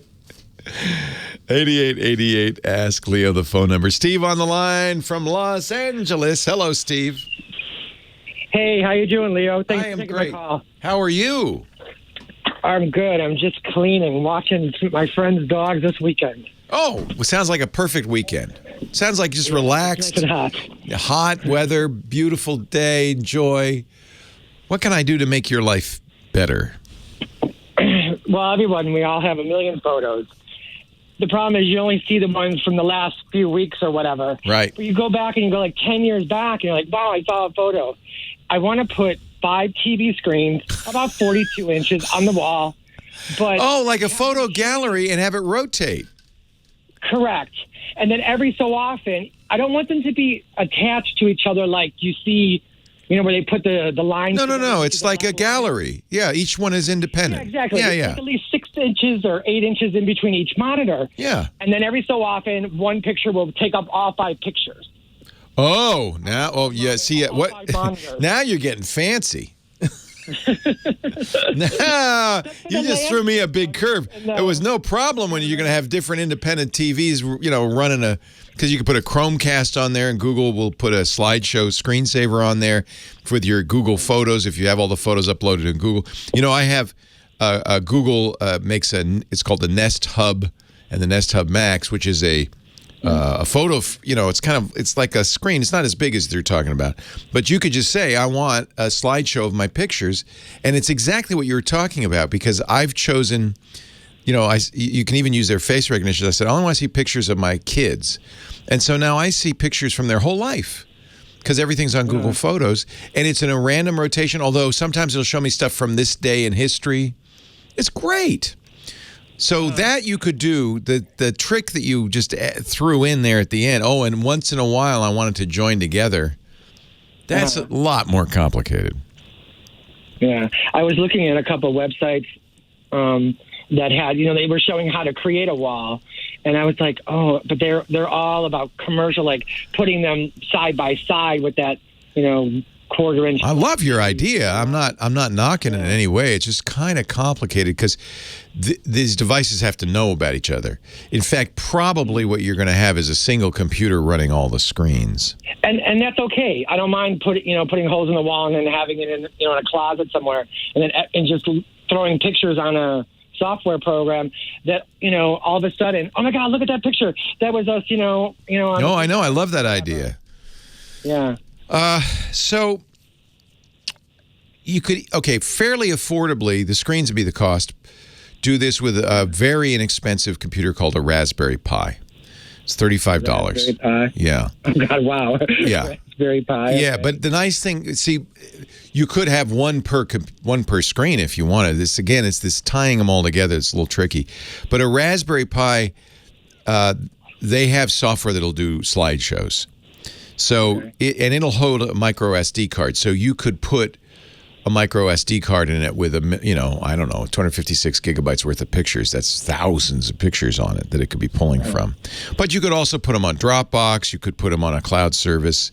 This is why I like the Hub, because it works with Google Photos. It's a Google device. And so as a result, I don't, do you have all your photos on Google Photos or no? No. I just have them in the iCloud. And then I have them on. Well, Apple TV will also do this. Okay. The trick, the complicated thing is this last little bit you threw in there. Oh, and by the way, every once in a while, I want them all to be one big picture. Oh, God. Even if it's not even one, it's like even if it takes three screens on one and two on another. It would be beautiful. No, that'd be really cool because you're watching and they all seem independent, and all of a sudden, oh my God, it's the Kailua Coast all across the wall. That would be cool. Yeah. Yeah. Yeah. I'm sure there's a way to do that. Yeah. The trick is, the nice thing about the Raspberry Pi is, at $35, they're less than the monitor. So you buy a monitor. Each monitor could have its own Raspberry Pi with its own pictures. You'd have to write some code that would say, hey guys, all right, the next picture, let's all do the same one. You take the left, I'll take the right, you take the middle. That's complicated. Yeah. You see that, of course, on video walls and stuff like that. But that's what you've been looking at. Those are called video walls, and as you've figured out, those are quite expensive, and they're designed for business. Yeah. And that's okay. I just the sad thing is everyone has pictures on the wall, but I just thought if I put I love this idea. I always wanted to remember in Harry Potter, it would look like a painting, but it would wink at you or get up and walk away. I always wanted to do that. Down the hall, have all the pictures of the family, and it looks like it's just portraits, and you're walking down. Every once in a while, one would look at you or say hi or wink, and you'd think, "Am I what? Hello?" I thought that'd be fun. So there are video wall controllers out there that you can get. Okay. That's what you need to do this. They're not hugely. TV. Huh? There's a company called OnSign TV. No, there are a bunch of them. Samsung makes one. There are a lot of these. They're in the hundreds of dollars. They're not hugely expensive. And the video wall controller will then be programmable to do basically what you want. Okay. So you could say these are all independent until 5 minutes before the hour when they all get together and show the same, parts of the same picture. The same picture. Yeah. And I wonder if you could. I was just saying, like obviously you have you and your friends, and all of a sudden you throw in, like I was just in Greece last week, the Acropolis across all 5. Yeah, wouldn't that be the coolest thing ever? Yeah. Yeah. No, I love your idea. Like 5 years.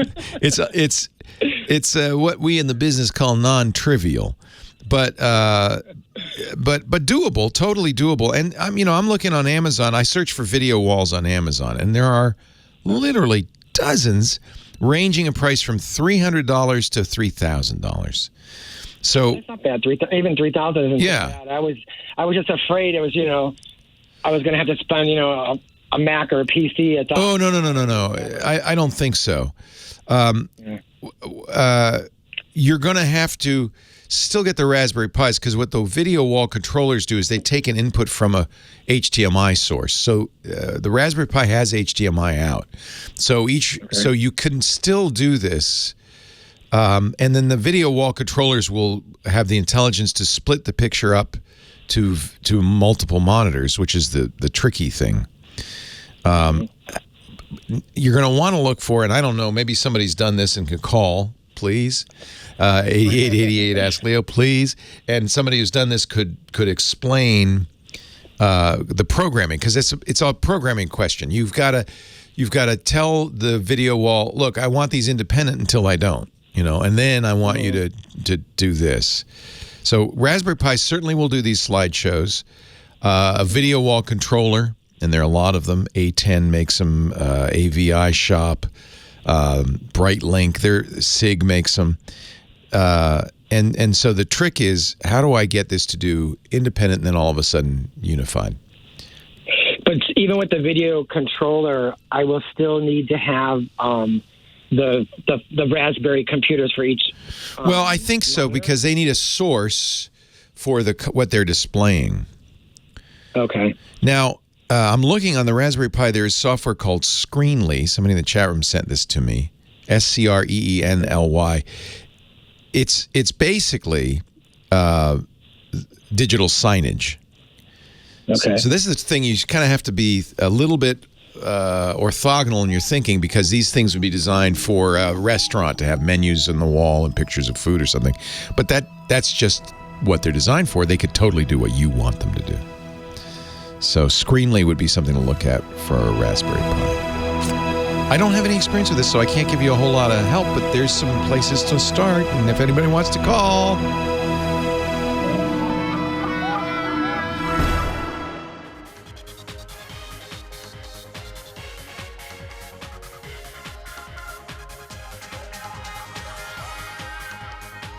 Well, hey, how are you today? Leo Laporte here, the tech guy. Time to talk computers, the internet, home theater, digital photography, smartphones, smart watches, smart chat rooms. 8888 Ask Leo, the phone number. We have a very smart chat room who loves a challenge.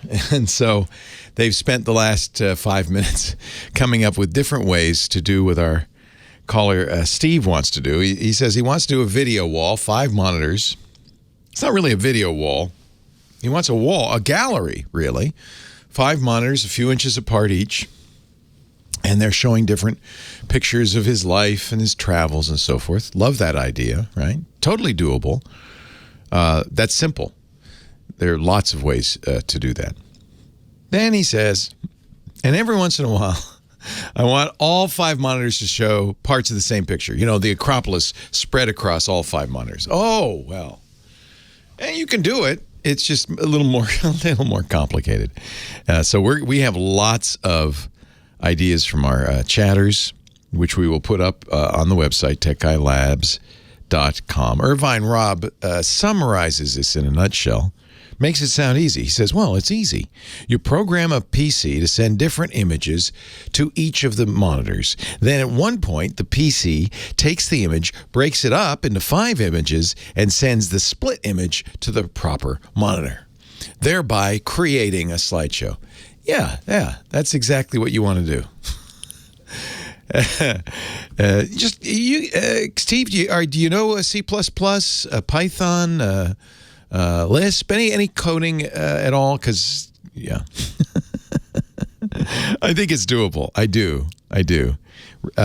Cal Sage in our chat room says, Pro Presenter from Renewed Vision can do all that. It's designed, and this is why you have to think a little out of the box on this, because it's designed for presentations like speeches, keynotes. But as it turns out, it's not unusual in a keynote to have different things on different screens. So maybe this is the right thing. Pro Presenter from Renewed Vision. We'll put all of this and let you sort through it, Steve, up on the website at techguylabs.com. I think it's a worthwhile project. And, honestly, the harder something is to do, the more satisfying it will be when you have done it. In the interim, in between the concept and the final lovely result, there will be many tears shed. But in a way, the satisfaction at the end is inversely proportional to the number of tears shed.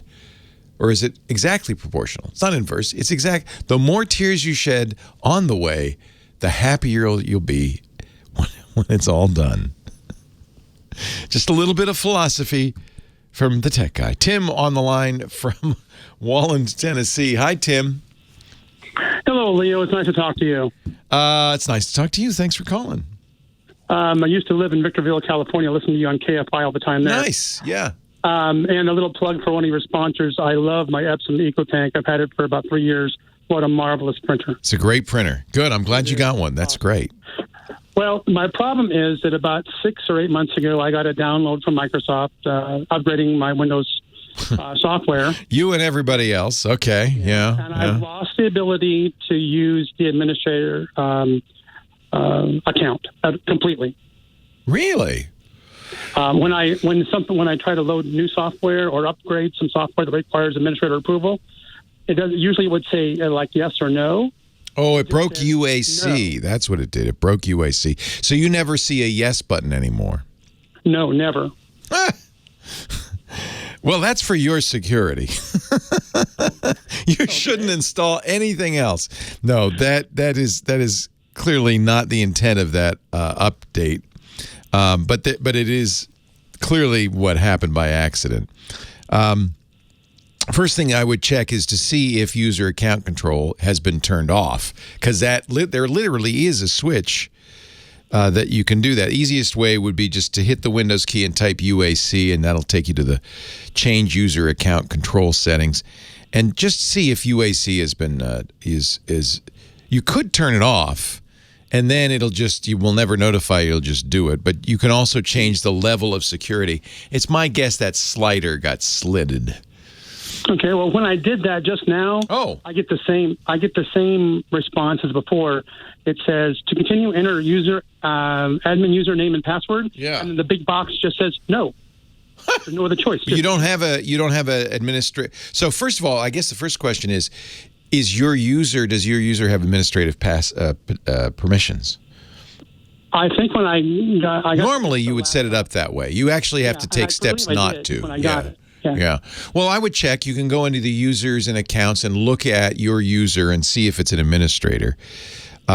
Because then, if you are administrator, your login and password, your Windows login and password will be sufficient. If not, then you need to find out what the password is for the administrator account. Do you have an administrator account? Do you know? I don't remember. I think I probably set one up when I got the computer, but I don't recall. I would, yeah. I mean, I think that's what you got to do now is look at the accounts that are set up. If your account is not an administrator, you won't if you're just a limited user or standard user, you won't get that option. It'll be like, no, sorry, and that's why we do that, so that people who would get in trouble can't. But you clearly, and most people, when they set up Windows, want that. You want to be able to install software, for instance. So I would check. First thing to do is check to see if you have administrator privileges. Once you do, then you should be able to change those settings in UIC. I don't know why a update would do that, but these things happen. You know, when you're updating an operating system as it's running, it's kind of like changing the engine on a plane in midair. It's not. You can do it, but sometimes sometimes the propeller hits you in the butt. I mean, so I don't know. I don't know how it happened or what happened, but those are the first things I would check. Make sure you have administrator rights, and then if you do, make sure the UAC is set so that you can change it. Because you need that. Otherwise, you can't do anything else. Okay, so if I don't have administrator rights, then am I talking about my reloading Windows? Is that what I'm going to do?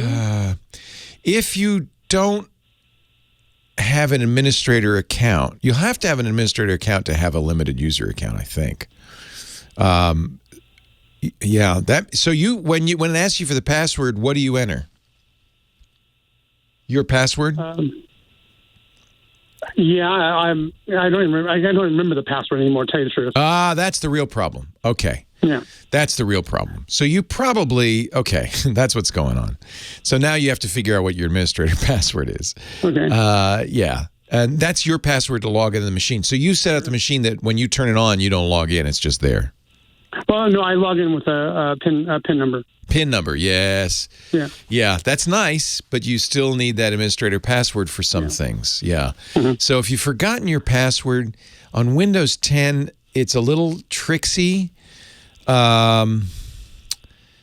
Good Lord, I don't know at this point. There are, if you search around Windows 10 password cracking utilities, I would say you set this up yourself, right? This is your machine. Yes. Yeah. Yes.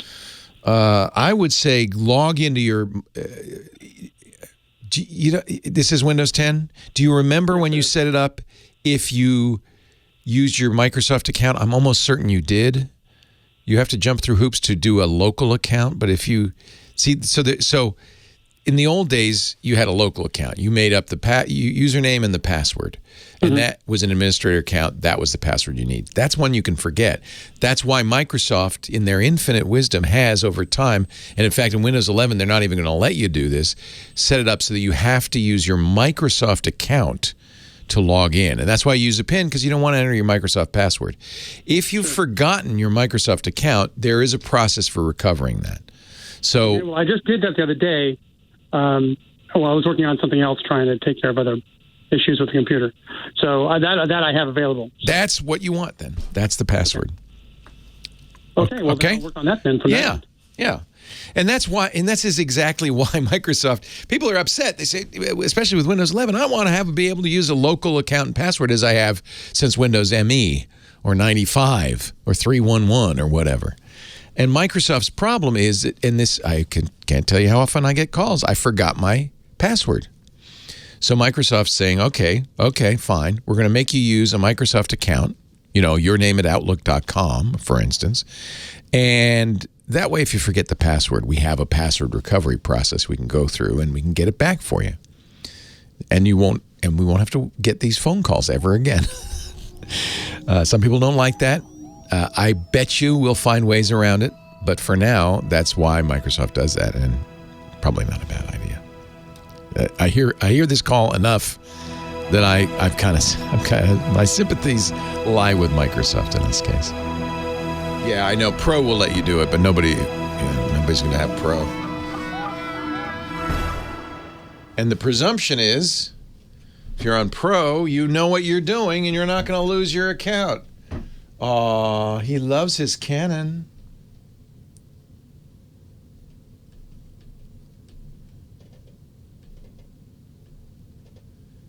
He loves his Canon.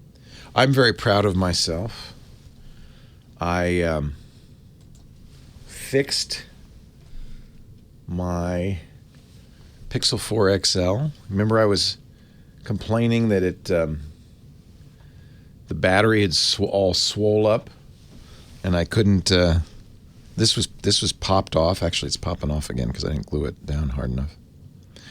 So I went to iFixit and I ordered a new replacement battery. And that comes with all the tools. And boom, Bob's your uncle. No more swollage. I almost ended up buying a new Android phone because of that, but I can continue to use my Pixel 4. Yeah, that's what I did, Del Poco. I just took a plane to the old battery and I swiped off the fat spots, jammed it right in there. No, and it's not expensive. The iFixit battery I think was $40, $50. John's your uncle? Sorry. Sorry.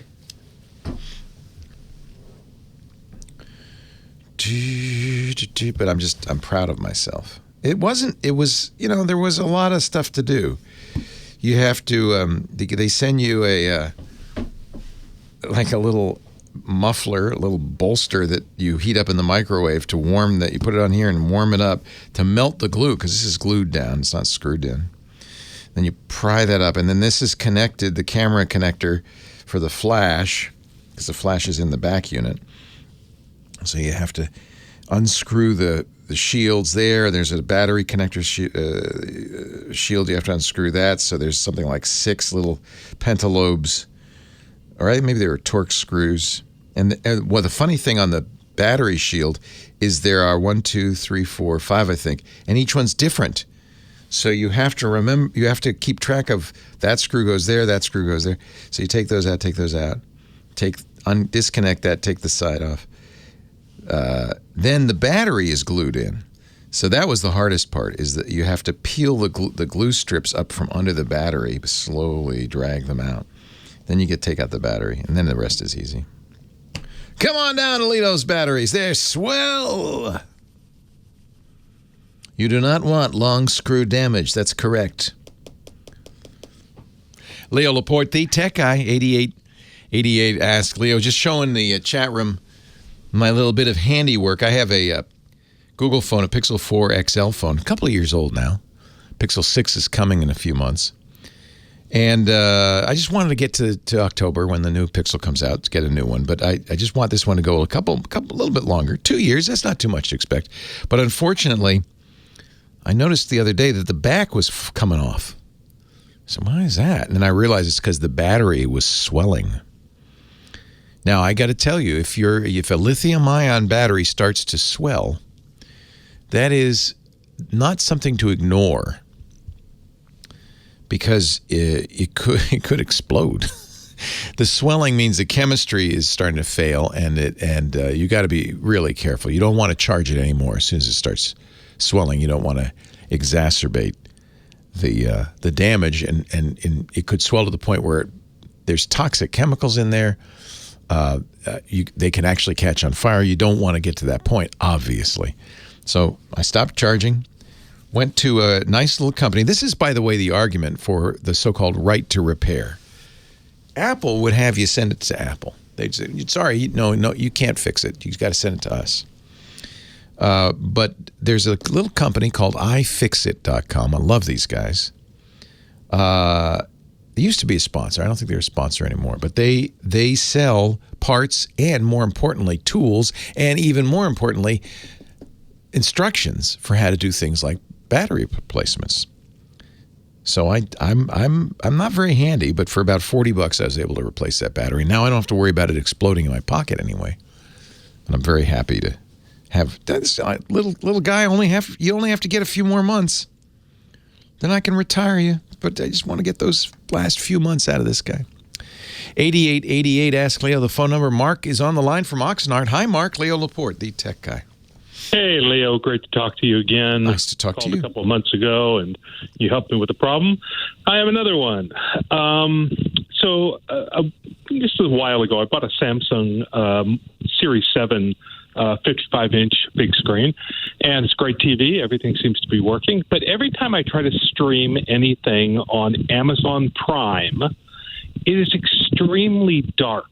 Oh, that's weird. And but if I do Netflix, and I'm using the built-in apps, and Netflix is just fine. Regular TV, just fine. What? Tubi is just fine.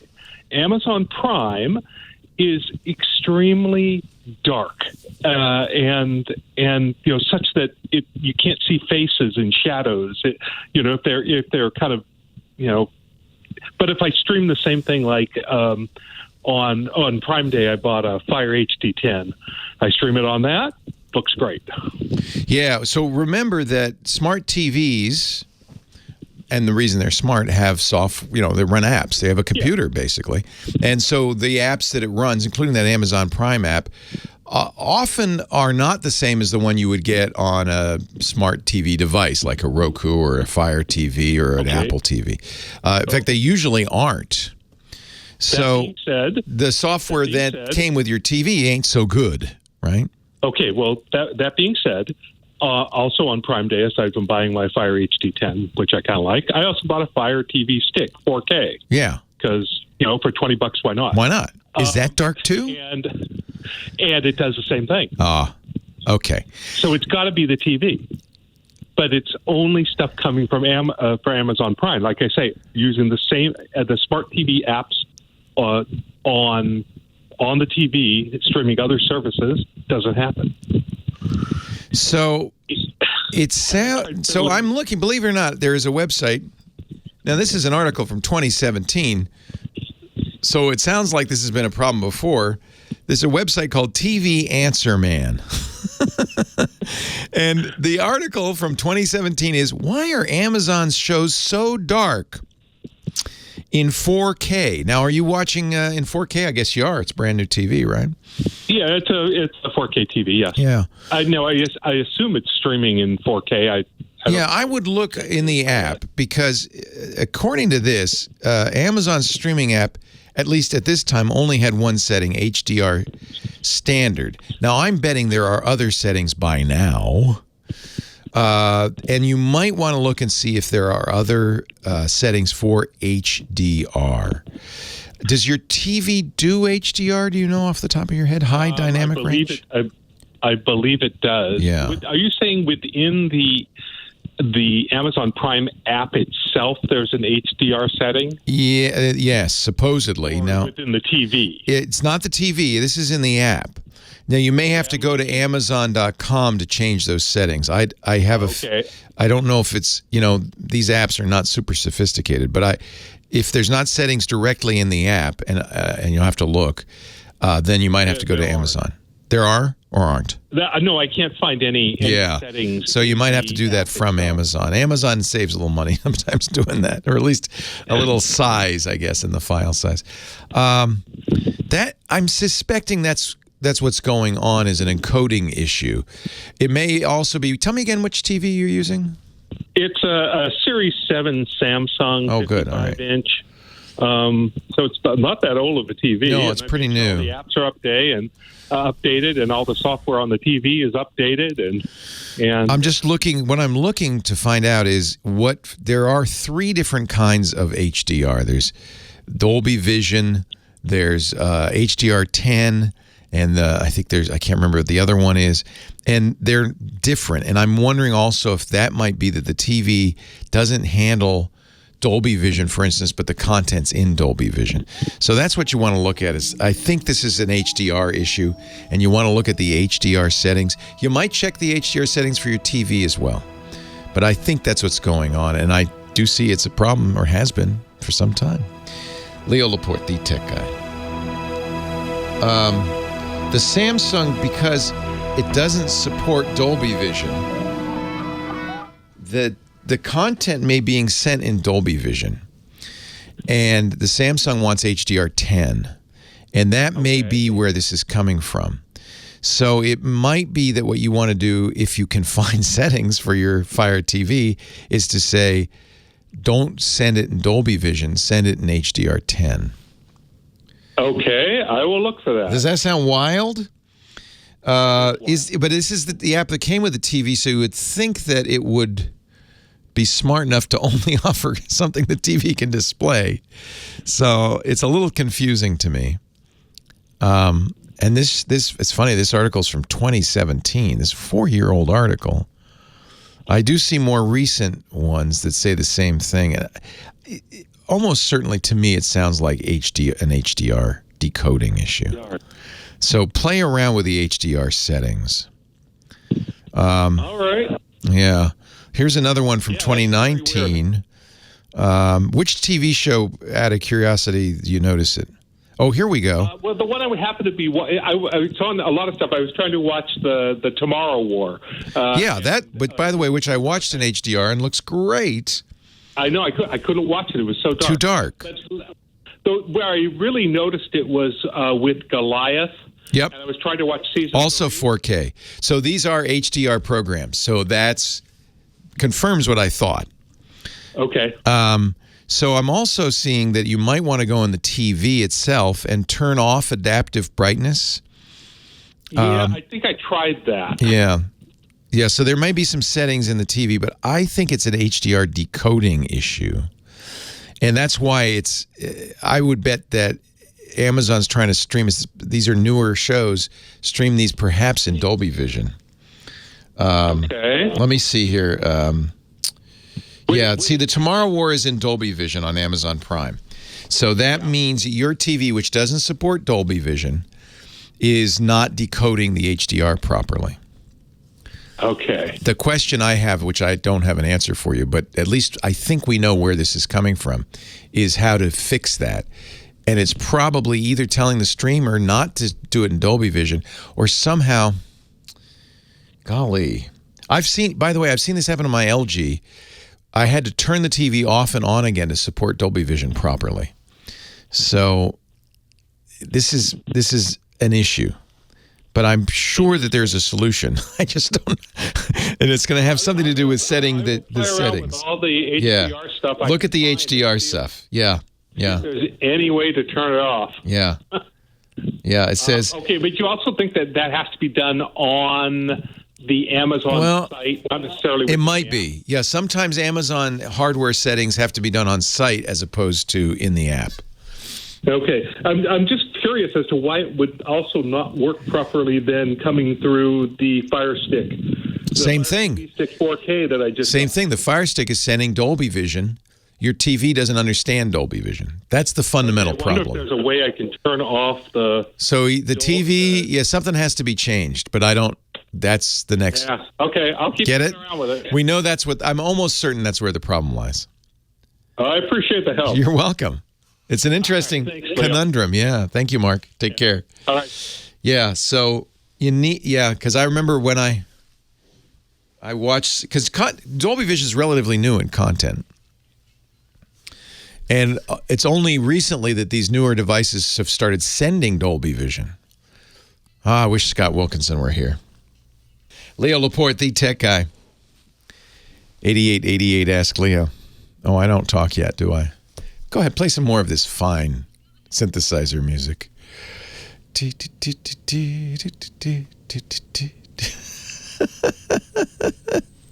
I want to be the guy that plays the keyboard that goes...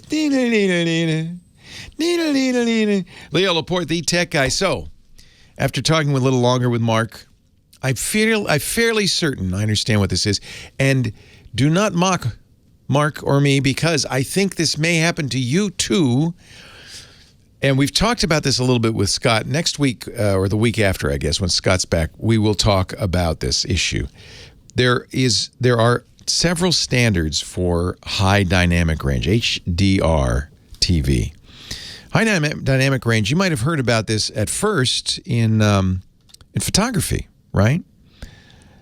It's the idea is that our eyes are really good at seeing the very dark and the very bright. I was talking about this earlier. And kind of resolving it. Now, we do it with some tricks. Our pupils dilate in between parts of the scene and so forth. But nevertheless, we're of the impression that life has some very bright spots and very dark spots, often in the same place, and that we should be able to see both. Camera film and then later camera sensors weren't really good at this. They could only do a certain range of brightness, 8, 10 stops. but life has more stops. So they've come up with ways to kind of fudge this called high dynamic range, where you have maybe a 12 or 13 or 14 stop difference between the brightest and the darkest parts of a picture. Well, we've extended that to television now. Unfortunately, there are different HDR standards. Oh, rats. There's HDR10, which is the oldest, and then 10 Plus, which is an update to 10, and then there's Dolby Vision. There's even some others, but those are the two that you're really concerned about are HDR10, 10 Plus, and Dolby Vision. Dolby Vision is the newer, and recently we've started to see content offered in Dolby Vision, including the two that Mark was talking about, the latest Amazon Prime movie, Tomorrow War, with Chris Pratt. And he was also talking about Goliath, which I think is also in Dolby Vision, latest season. The problem is he has a Samsung TV, which doesn't do that standard. It only does HDR10.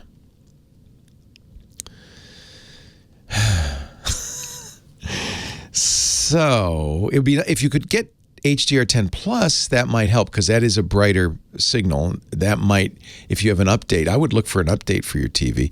But you're also going to want to look at settings, whether it's on the streaming device, the Amazon Fire streaming device, or on the TV. You've got a mismatch. You're being sent a signal that expects your TV to handle a broader range of brights and darks, and it can't. And so everything's dark. It's not. It's just misunderstanding what it's being told. And I think we're going to see more and more of this. I noticed the other day when I watched for the first time, I think, a Dolby Vision show, my LG TV said, "Oh, you have to turn me off and on again if you want to watch this," which I thought was odd, but okay, I did it, so it works. But Samsung has never wanted to pay the license fees for Dolby Vision, so I think that's where this problem lies.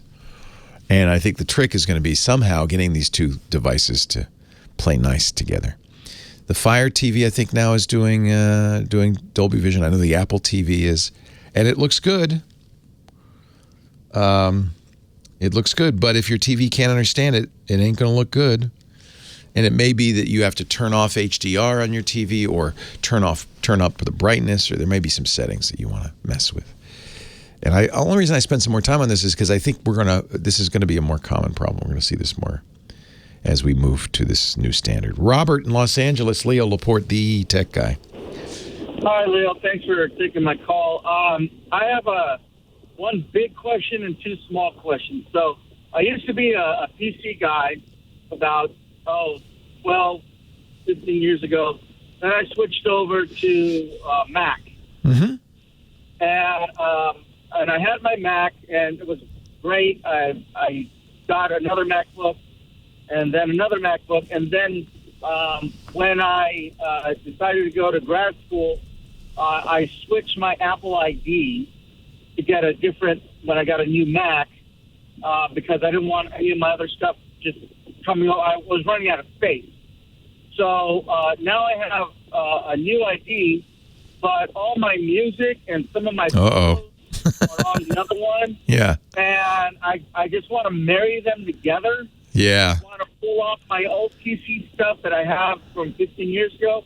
I want to put it on one giant, basically, desktop that I can use my Surface or my iPad, wherever I go to, as a part of the cloud, with everything on it, all my music, all my photos, my old, reports and whatever I need, How do I do that? So do you have all of the original files in various places still, right? Yes, I have all the original notebooks. Okay. So initially I thought the issue might be you have two different Apple IDs. That's not the problem. You just have your data in a variety of places. Well, I have two different Apple IDs. When I bought a new Apple, I created a new ID. Yeah, you shouldn't have done that because all of your shows are on the old one, and Apple doesn't let you merge them. You don't? No. That's a separate question from what your other question, but I can help you with that too. There's two Apple IDs. Now, you probably haven't bought anything yet on the new one. Or I hope you haven't. No. Okay. Throw it out. Keep using the old one. And it's simple enough on the new Mac. Just go to the system preferences and log out of the new Apple ID and log into the old one. Really? Yeah. And so I can just use them both on the same computer. Well, I wouldn't even use the new one. Stick with the old one. You didn't need to make a new one. Oh, okay. Ideally, that's your ID for life. And when you get a new Mac, you just log in with that one. And I will tell you that I have two Apple IDs.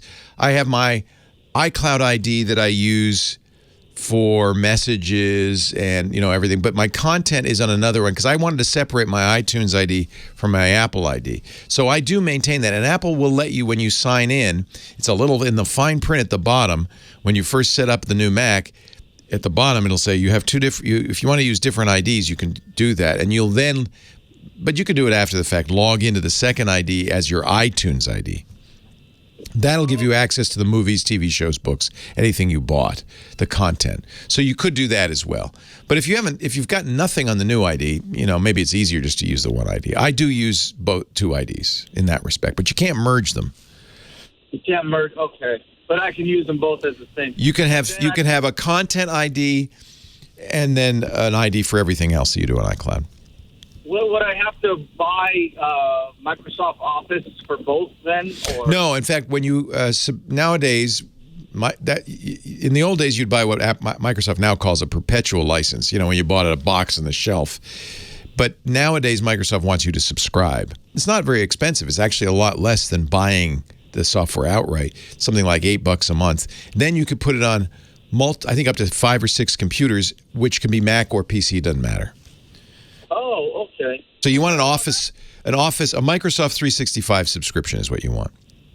Okay, well, so that leads me to my next question. I bought a HP, I think it's 8000 series smart printer, and they don't let me print from my computer unless I'm subscribed for ink. Yeah, isn't that annoying? That's why I do not recommend HP printers. That just drives me nuts. Because basically, the printer was sold at a loss. They want to make it up with the cartridges, which are expensive.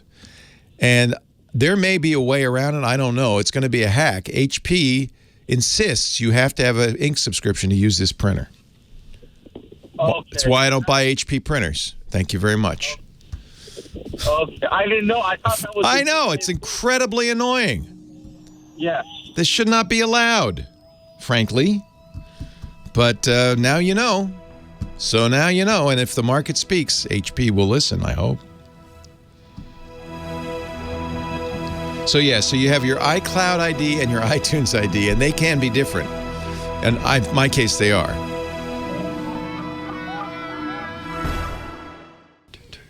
It's a disco inferno in here.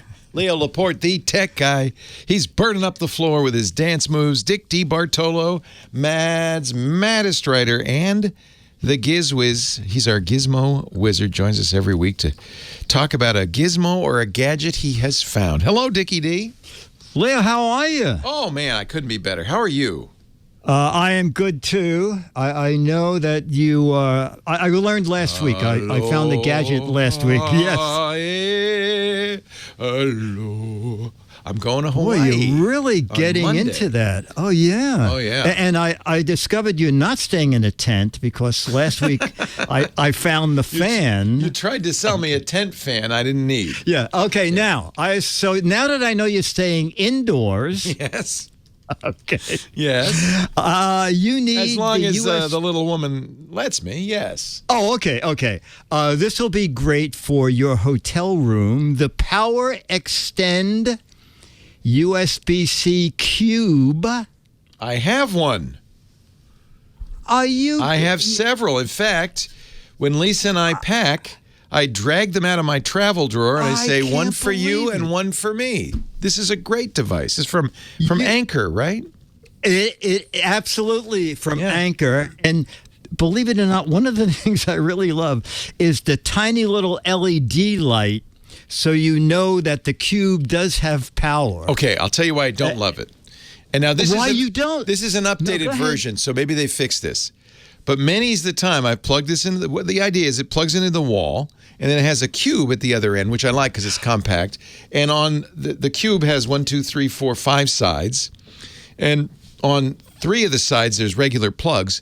And then on the top, there's USB. And the new one has USB-C as well as Type A, which is cool. And it has a light with a button. Here's my problem. I plug it in the wall, plug in all my stuff, go to dinner. Nothing is charged because you also have to turn it on. Oh, this doesn't do that. Oh, so, hallelujah. I'm buying all new ones, honey. I'm coming home with the power cube. You know what? This is the new 30-watt USB-C. So this is even better. Yeah. Okay. No, you know what? It's very funny because when I read about this, I went online and it said like $18. And I said, how could that be? And then I realized they make an entire line of USB-C. So this one, first of all, there's no on-off switch. There's just a tiny little LED that'll glow. I bet you they got letters from people like me that said, why do you have a switch on there? It's plugged in. Let it work. Exactly. Oh, exactly. Right. Okay, so it's my cubes. So you want the one that has 2 USB-A IQ ports. Yeah. And then the 30-watt power delivery. Yeah, that's really nice. Yes, exactly. The 30-watt power delivery port. Yeah. And then the rest of it is the same as you said. There are 3 grounded outlets. It comes with a $25,000 connected equipment warranty. And I love it. It says lifetime warranty, and then in a little type it says lifetime of the gadget, not you. Does it really? They actually said that? It says, I wrote it down, the connected equipment lifetime warranty is defined as the lifetime of the product. See, this I don't get. Because if the product dies, then its lifetime is over, and they're not backing it, right? I don't understand. I just don't get it. Like they're saying, we'll guarantee this product for as long as it doesn't break. Well, they're guaranteeing the stuff you're plugging into it. Right? Oh, okay. That's what they're guaranteeing. All right. Okay. Okay. So, no, and you know what? I like Anchor stuff. I always buy Anchor stuff. ANKER. Yeah, and their customer service is great. I like them too. Mm-hmm. Oh, and it's expensive. I paid $30, and I just checked on Amazon, and it's dropped a little more. It's now $28. It's a good deal. No, I carry these because they're compact. They're easy, and if somebody breaks into the room, you can swing it around your head and knock them. Knock them on the toboggan. Yeah, perfect. It's a weapon and a charger. Perfect. Have you tried that yet? I'm not joking. No, I haven't. Myra's here. Wait a second. I'll be right back. Try it on Myra. Woo! Yeah, it's like If Goliath came in the room, I'd be set. Excellent. Excellent. No. Can I ask you a quick tech question? Why not? Everybody else does. Oh, okay. All right. My SSL certificate is up. Oh, you got to renew it, baby. Yes, I know. Here's the problem. 1&1 said renew it. But my website's on Squarespace. Who gets the SSL? Squarespace, which is a blog and website provider, has a little switch. You just push. You don't have to do anything. You just turn the switch and let them handle it. Oh, okay. Yeah. Even though they don't have the website domain. Oh. See, that's what I'm saying. The domain. Oh, so if you pay them so that you can have the custom domain, then they'll do that for you. But you don't. It's just a referral link to your Squarespace site. I've noticed that about you. You cheapskate. So this is, you know how old that website is? You were the first one to you found the guy who invented the website. Yeah, I invented the web. And he said, hello, my name is Tim Webb, and you've got a site. So this is more complicated because you've got to go. Did you register at Hover? 1&1. 1&1. So I think you've got to get it. Oh, I don't know what you do now. Yeah, okay. Because the trick is, if only they had a guy on radio that you could call. You made it so complicated. It's just so complicated. Why is it? People come, they call, they have easy questions, and then they say, "Oh, one more thing. I want it to fly." Oh, okay. One more thing. No, it's a little trickier because ultimately you've got two sites. You've got gizwiz.biz, that's Dick's site, gizwiz.biz, Right. and then you have gizwiz.squarespace.com. When people click gizwiz.biz, it leaves and it goes to squarespace.com. So there is a checkbox at squarespace.com. Turn that on. That will be HTTPS.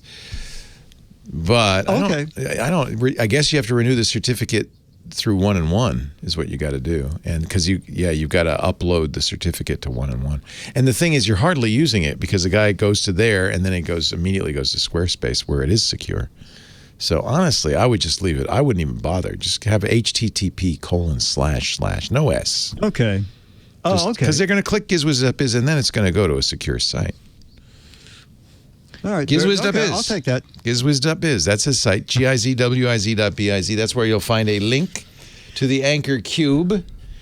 They call it, I shouldn't call it the Cube because that's not what they call it. They call it the Anchor Power Strip. Power what? Yes, exactly. Tent? Power Extend Power Flail. USB-C. Yeah. But you also have the What the Heck Is It contest on your website. That's a chance to play the game made famous by this guy, Dick DeBartolo. Identify a close-up picture of a gizmo or gadget and actually, you don't get the King Kong Mad. What are you going to get now? We don't know yet. I do not know yet. We don't know. They don't have the cover yet. The people who guessed last month are getting that issue. Yes. Dick has autographed copies of Mad Magazine for two different groups of people. The smart ones who get it right and the funny ones who get it wrong but do it in a funny, styly way. They'll also get autographed copies of Mad Magazine. And if there's multiple winners, there'll be drawings to determine who gets the Mad Magazine. But it's a lot of fun. Autographed by Dick. I treasure these because someday eBay, in fact, if instead of saying, hi, Leo, could you just say, hi, eBay buyer? Okay, yes. That way, they're even more Lisa's valuable already to me. asked that all hers be autographed that way. So you don't have Thank to you, worry. Dickie D. Gizwiz.tv buddy. for the fabulous Giz Fizz podcast. Giz Whiz podcast. Thank you, Dickie Have D. a great vacation. Thank you. I'll see you in a week or so. A couple of weeks. Leo Laporte, the tech guy. I'll see you tomorrow. Have a great geek week. Well, that's it for the Tech Guy Show for today. Thank you so much for being here. And don't forget, TWiT, TWiT. It stands for This Week in Tech, and you'll find it at twit.tv, including the podcasts for this show. We talk about Windows on Windows Weekly, Macintosh on MacBreak Weekly, iPads, iPhones, Apple Watches on iOS Today, security on Security Now. I mean, I can go on and on and on. And, of course, the big show every Sunday afternoon, This Week in Tech. You'll find it all at twit.tv. And I'll be back next week with another great Tech Guys show. Thanks for joining me. I'll see you next time.